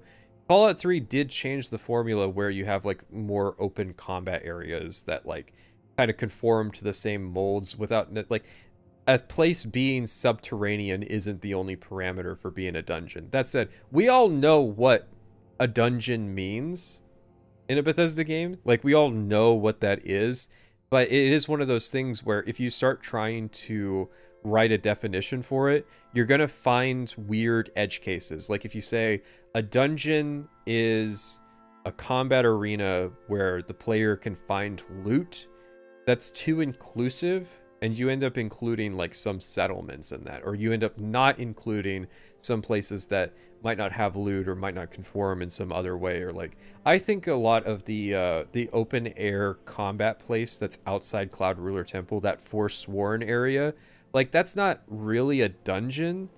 Like in the traditional sense, it's not subterranean, you know, there's not like a linear path through, like it's just a combat arena, but I would consider it being one of the game's dungeons. So dungeons are a weird thing. They don't have a preset definition, but we all recognize the experience when we see it. Dungeon purity graph again. Have we done the dungeon purity graph before? Listen, I'm a dungeon structural anarchist. There's almost nothing. Helios 1's interior is acceptable if very short. Repcon headquarters is good, but other than that? Yeah, it ultimately boils down to New Vegas isn't really a dungeon crawler, and that's fine. Like, New Vegas isn't worse and Fallout 3 isn't better just by that metric alone, unless that's specifically what you're looking for out of the experience. And even then, what's crazy is there's no way I'm going to find it unless it's in this playlist tab. I have watched this guy before. Oh god, a Starfield playlist. I watched this guy back in the day when he did... This was forever ago. This playlist. I'd be very curious what his sub count was in 2013.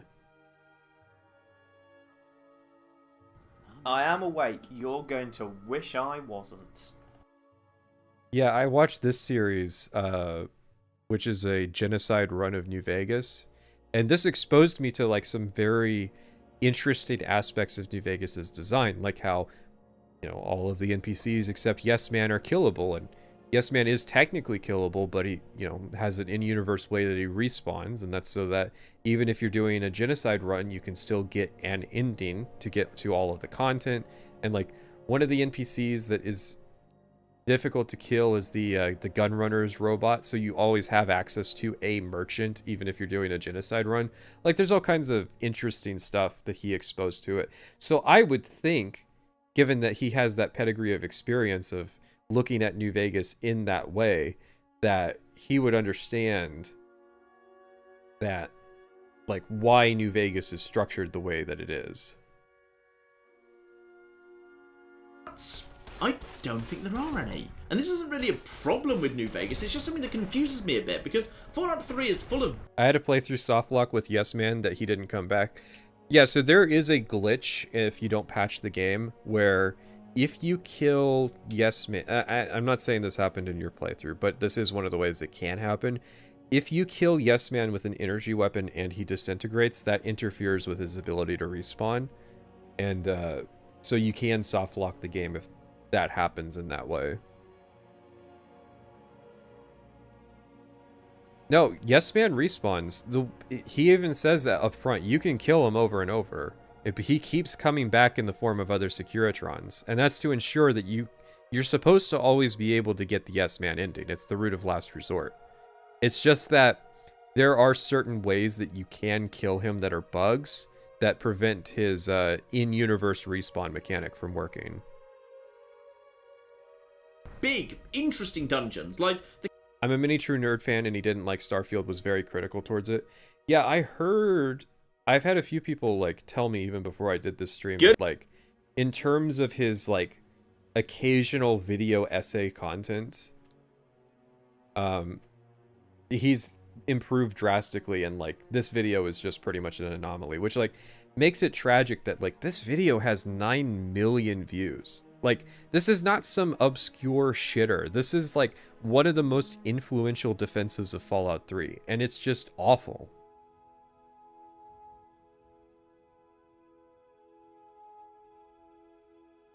Not true. Yes Man respawns if you kill him, Pat. Are you listening to what I said? I said, flat out, that it is intended for Yes Man to respawn if you kill him. That's what I said. I then said, but there are bugs where he won't respawn if you kill him. In certain ways. The example I gave being, if you disintegrate him with an energy weapon, he doesn't respawn. He's supposed to, but he doesn't. That's what I said. Use your brain. the Capitol Building, Evergreen Mills, the Statesman Hotel, Our Lady of Hope Hospital, Germantown Police Headquarters, Fort Constantine, Dunwich, so many others. But by comparison, New Vegas' ruins tend to be extremely small and open, and thus very... Alright, now let's do the same example, but it's just Soypog listing New Vegas quests. Where's the good Fallout 3 quests?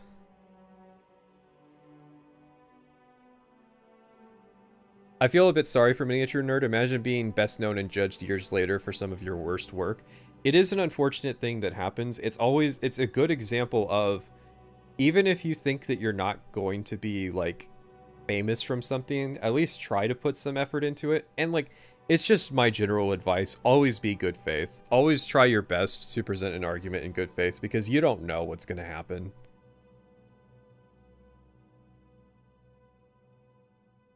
Very quick to get through. Compare, if you like, the Sunset Sarsaparilla plant with Fallout 3's Nuka-Cola plant. The Nuka-Cola plant is a huge, multi-stage dungeon, while the Sarsaparilla bottling plant is a small building with a handful of enemies scattered around.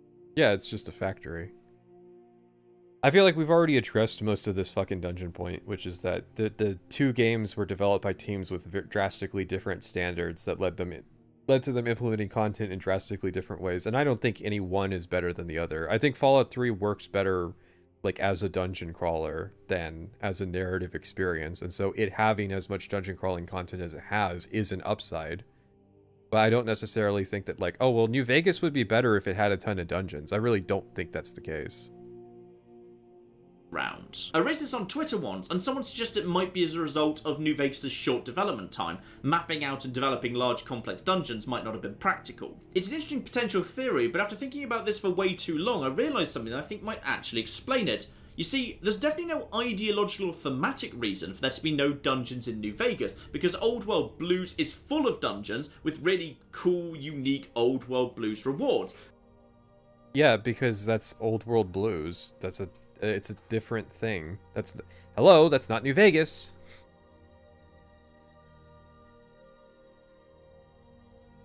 And that's when the solution hit me. New Vegas can't have huge sprawling dungeons because it doesn't have enough stuff to reward you with at the end. What? What? Are you fucking high? What?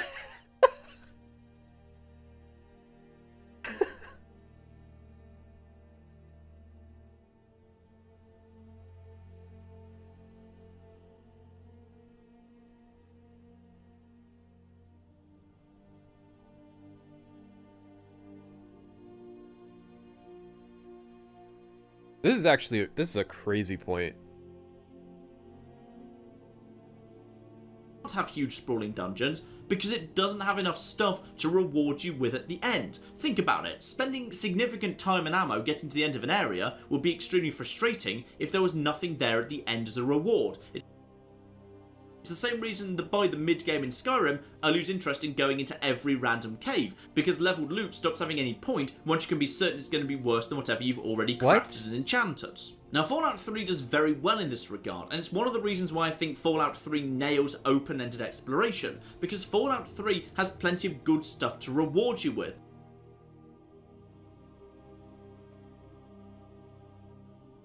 Fallout, this is just crazy. One, Fallout New Vegas inherited most of what is in Fallout 3 to use as a mechanical baseline if they wanted to go for a system of, hey, here's a reward for running a dungeon. But for 2, there are, like, tons of... I feel like he just hasn't, like... Because I go and get all the skill books, right? And so it's like, there are, like, little dungeon sequences. They're just not very long. But the end reward is still like, oh, you get a plasma rifle from this one, or you get this skill book from this one, or what have you. Like, or, like, and there's tons of unique weapons in New Vegas. Like, no, if they wanted to give substantive rewards at the end of dungeons, they absolutely had the item palette to do so. Like, I want to know, like, what was the underlying inherent logic that led you to the conclusion that they just don't have items that they can reward the player with?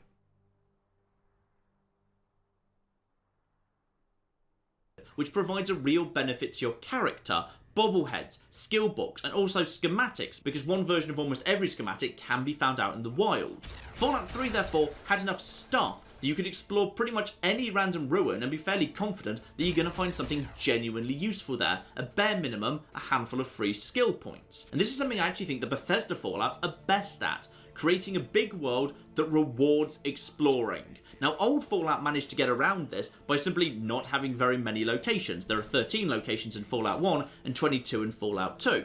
Everything else is just random encounters. Fallout 3 and 4, meanwhile, had far more locations. 163 in Fallout 3. Yeah, and okay, hang on. 4. Hang on. I talk about this in my Starfield video, but the reason that Bethesda makes games like this is because the origination of the Bethesda formula was the Ultima series, which is a dungeon-crawling CRPG series. Like, Bethesda games are dungeon crawlers at their core, so of course they have, like, an inordinate amount of, like, free dungeons to go explore.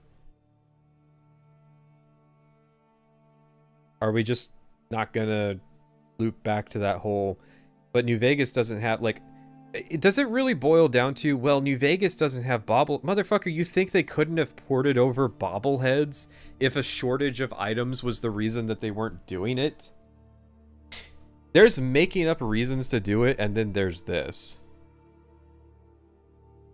Not true, you're talking about Dragon Quest? No. Like, flat out, Arena was a clone of Ultima. And the developers have talked about how influential the Ultima series was on what they were doing. And then you have, like, those ideas recycled over and over into the core Bethesda formula. Everything up until Starfield was, like, just extrapolation on Morrowind's core identity. And 3 kept them worth exploring with all the skill points, bobbleheads and schematics it liberally handed out, whereas 4 came up with the junk and crafting system that meant even small areas could be treasure troves as the game progressed, and your priorities shifted from adhesive to screws to aluminium to advanced components for top tier mods and power armor. New Vegas is, weirdly, perhaps the weakest game in this regard, because it has the large volume of locations from Fallout 3, slightly more in fact, 187 in the base game, but New Vegas genuinely struggles to make its smaller locations worth exploring. This really is just, no.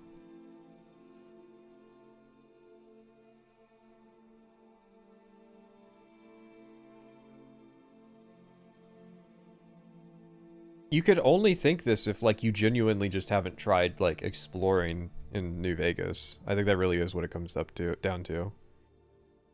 And it's a shame that he, like, basically glossed over the Old World Blues thing, because it's like, yeah, Old World Blues is a cool DLC if what you're looking for is, like, a substantive dungeon crawling experience. But it's obvious why Old World Blues is different than New Vegas for those reasons.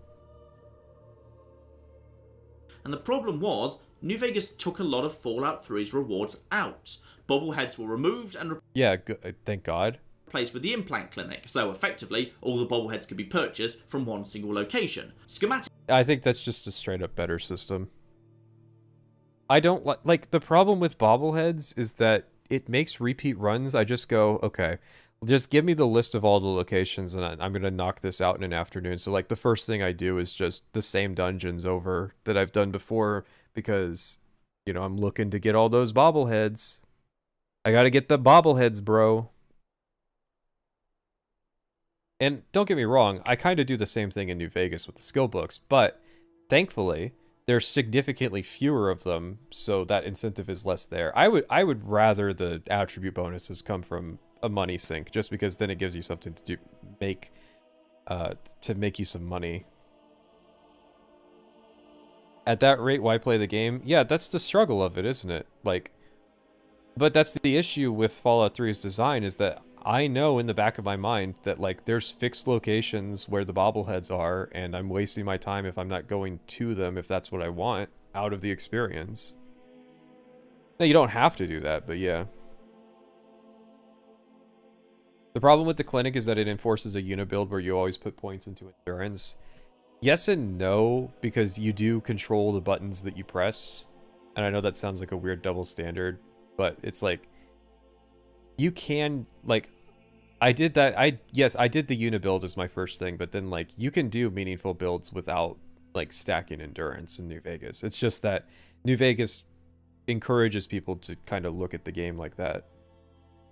I don't know, it's the same thing with, like alchemy cheese and Morrowind. It's like, yeah, you can do the fortify intelligence alchemy loop, but you don't have to. Nobody forced you to do that.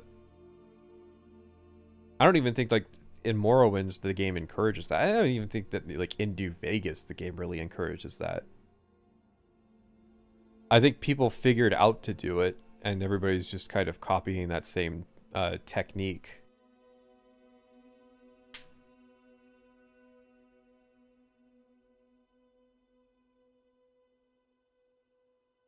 Are gone, with most recipes instead immediately. I think schematics being gone is a good thing, personally.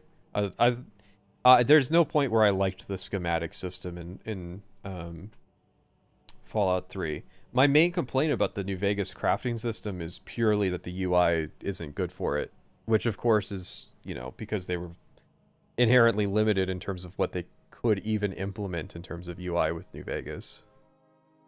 No, I enjoy playing New Vegas. 100%. New Vegas is pretty fun. It's more fun than Fallout 3, but that's only because New Vegas gives you a lot more levers to experiment with the gameplay compared to Fallout 3. Immediately available, but hidden behind skill checks, perks, or dialogue. And the number of skill books in New Vegas was vastly reduced as well. Thank God, again. There are, I believe, 54 skill books in the New Vegas base game versus over 300 in Fallout 3. Really impressed with that. So, okay, it's two things. It's two things. We figured it out. 103.20. New Fallout fans also prefer quantity over quality. Where old Fallout fans are patricians that prefer quality. No, but, like, it is interesting that he apparently doesn't like Starfield, because, you know, Starfield is the termination point of this argument.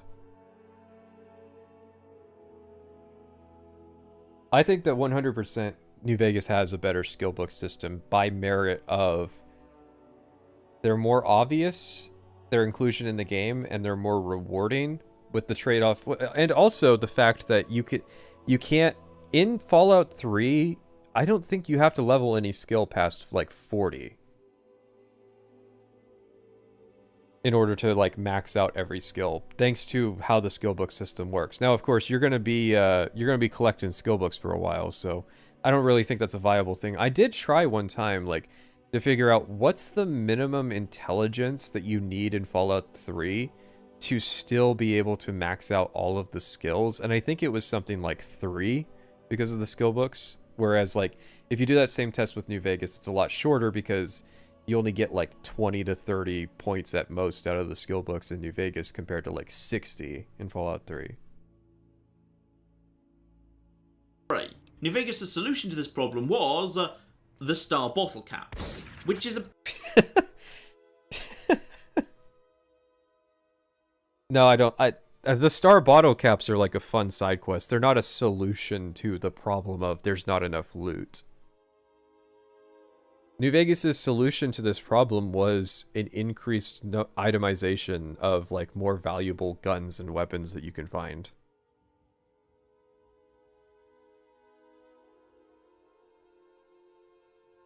pretty disappointing reward given you can generate those at random from drinking sarsaparilla, which can be found everywhere and cheaply bought all over as well. Yeah, because again, that's not... You're pushing meaning onto something that isn't there. In fact, I went over every location in New Vegas and recorded the areas with no reward other than generic container loot and a star bottle cap.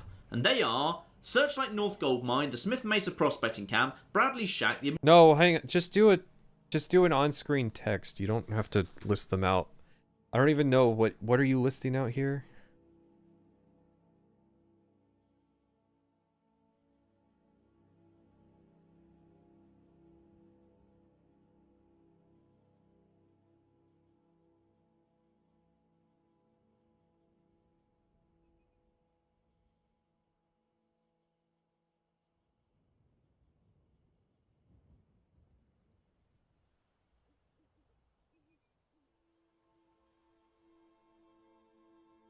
And they are with no reward other than generic...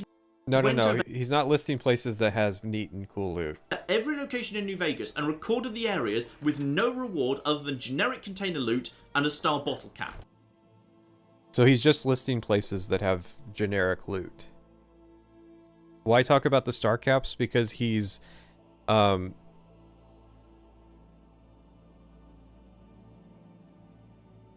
inserted he's inserted star bottle caps as serving this like functional point that it really doesn't serve. And they are Searchlight North Gold Mine, the Smith Mesa Prospecting Camp, Bradley Shack, the Emergency Service Railway, Coyote Mines, Eldorado Gas and Service, Mountain Shadows Campground, Blue Paradise Vacation Rentals, the Gypsum Train Yard, the Wrecked Highwayman, Harper Shack, and the Snow Prospecting Camp. So quite a few. But that was what, like 10 places? Sorry, I wasn't gonna count because that's a ridiculous way to convey information in a video. You are in the video editor. Put the text on the screen. So implants are superior because you have to spend a bunch of money rather than exploring the wasteland? Yes. Because that gives you an economic money sink.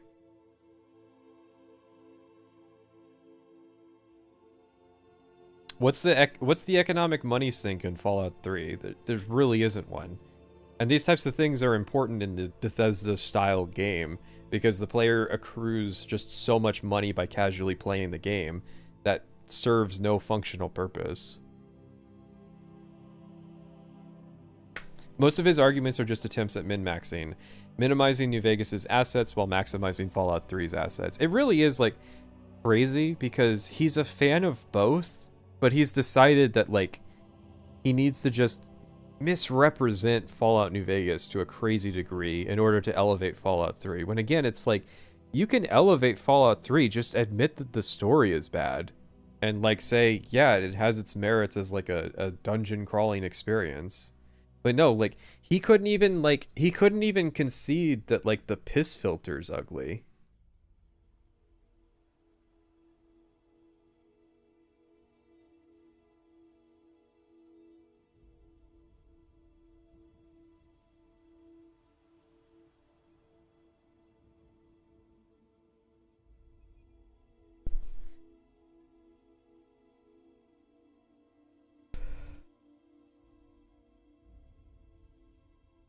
And naturally, all of those have to be either extremely short dungeons or single room areas, or the effort to reward ratio will be frustrating for the player. Now, for full disclosure, New Vegas did have one other reward it could use. The number of weapons in New Vegas is much higher. Oh, yeah. Just clarifying, there is this one other thing that we should mention. There's one other tiny little thing. There's one other teensy tiny, minuscule little flavorful aspect.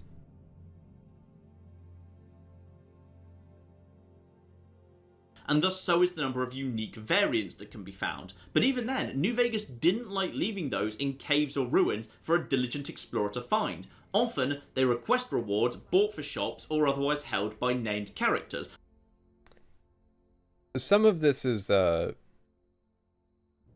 misrepresented by the whole Gunrunner's Arsenal thing, just dumping a ton of the uniques into shop vendor inventories. But no, there's quite a few of weapons that are tied to specific locations. There's Chance's knife, there's the axe and searchlight, there's that varmint rifle and the, I think it's a bloatfly cave, or is it a Cazador cave? There's the All-American at the end of one of the more challenging vaults in the game.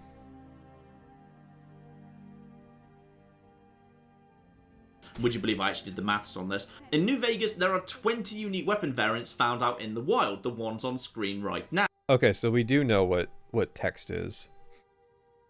But another 16 are held by named characters, available in shops or quest rewards, and that's completely ignoring the Gunrunner's arsenal guns, all of which... I mean, all the same, like, so?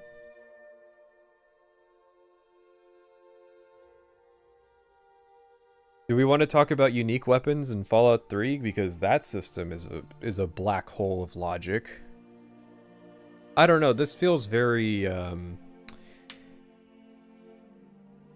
curmudgeonly in terms of, like, he's, like, demanding you, like, be super open-minded when thinking about Fallout 3, but then, like, he can't even overcome, like, a basic hurdle in terms of asking the question of, like, why is New Vegas designed in the way it is?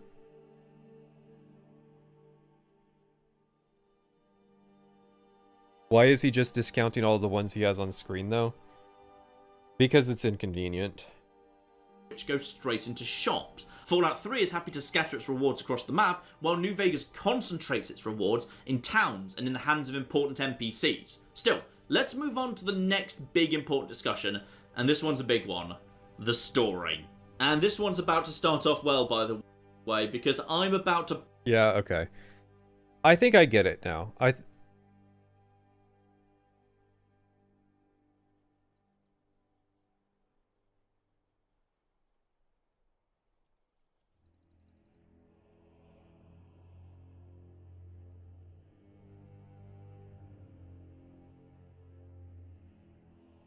I think I get it, though. I think we answered. It's just, he's impressed by the quantity.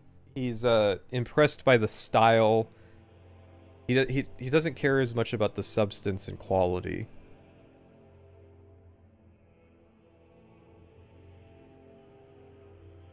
So I'm not sure there's much point to, like, finishing this out. I think that I've probed the heart of the issue.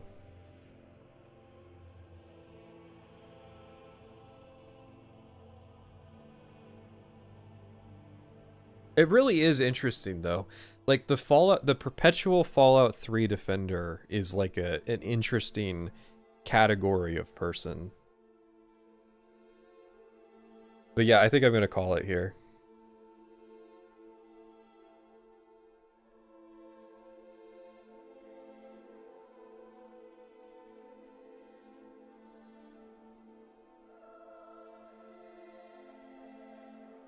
You know, it's interesting. He mentioned in another video essay that when he first played Fallout 3, he didn't like it and had to go back to play it a second time. That is an interesting thing to not mention, because that's kind of similar to my experience as well. I really didn't like Fallout 3 when I first played it.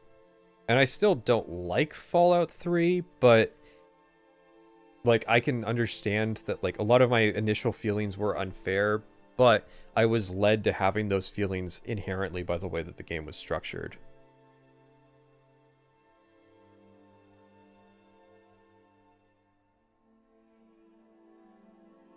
I don't want to hear his takes on the story. The part where he talked about the Brotherhood of Steel was super painful.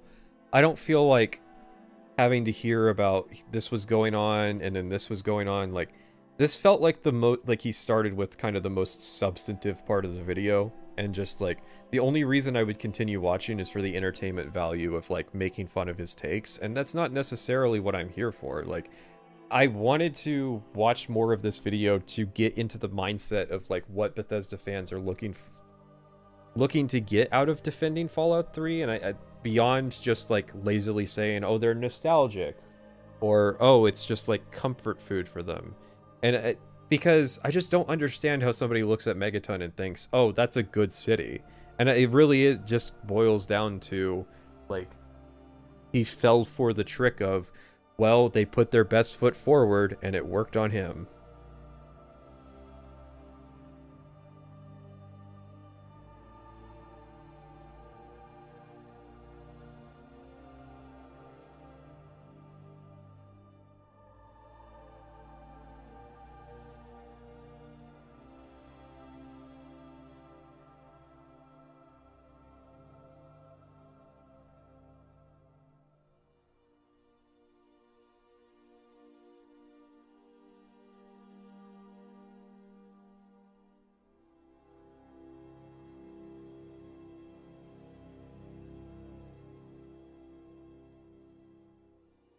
Kind of unfair to have these opinions and not finish the video.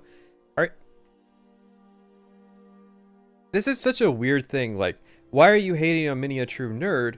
You gotta finish the video. What do you think the next fucking... What do you think the next... How do you think the next 50 minutes of video are going to go?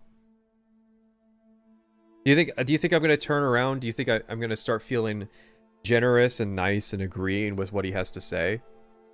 Or do you think that it's gonna be the same as we've been getting this entire time, but he's gonna butcher the stories of both games? I don't think it's unfair at all. I think that we've done enough to cut into the root of the issue, which is what these people value and what they don't. And I do think that, like, it boils down to having different values or having different mentalities. It's just, the thing I'm stuck on is why are the blinders there? Why is it that they can't just understand that, like, one game is different than the other?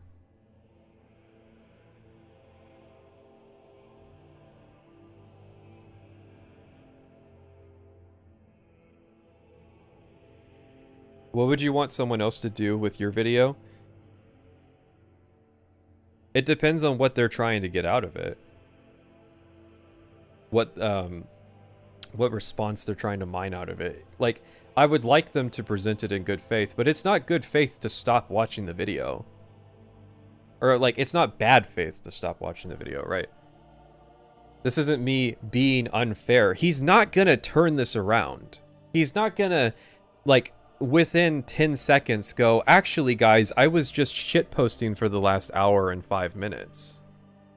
And I don't care if the Mini a True Nerd people, like, disregard the opinion because I didn't watch the whole thing, because the stream's not for them. When I make the video, I'm going to make the point that I've come to, the conclusion that I've come to, based on the information that I've gathered. And I don't think that in the next 50 minutes there's going to be some big new revelation.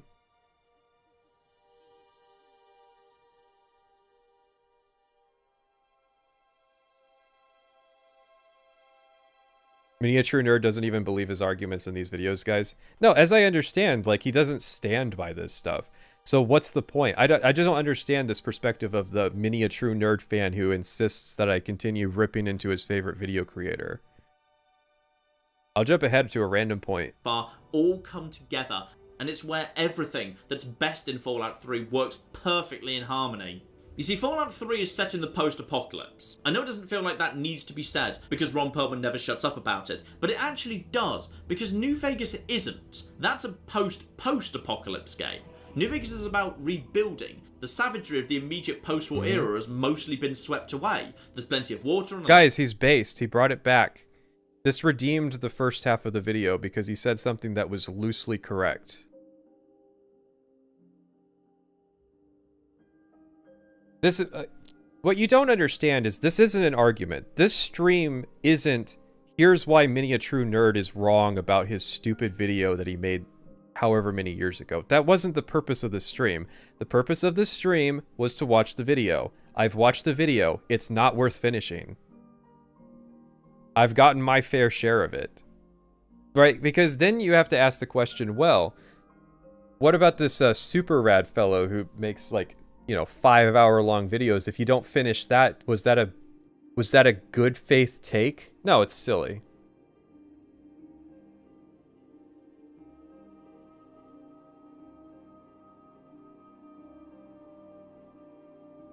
I don't care. Let me help you out.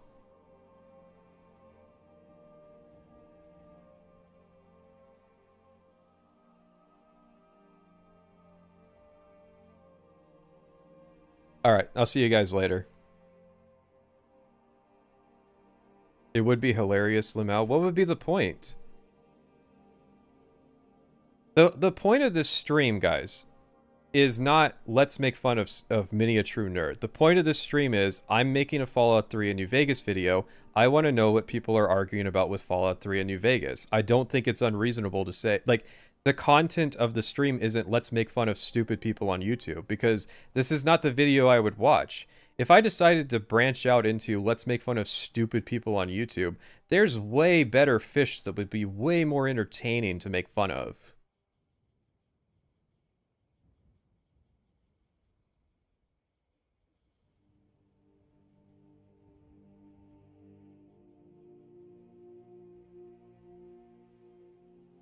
Alright, chat. See ya.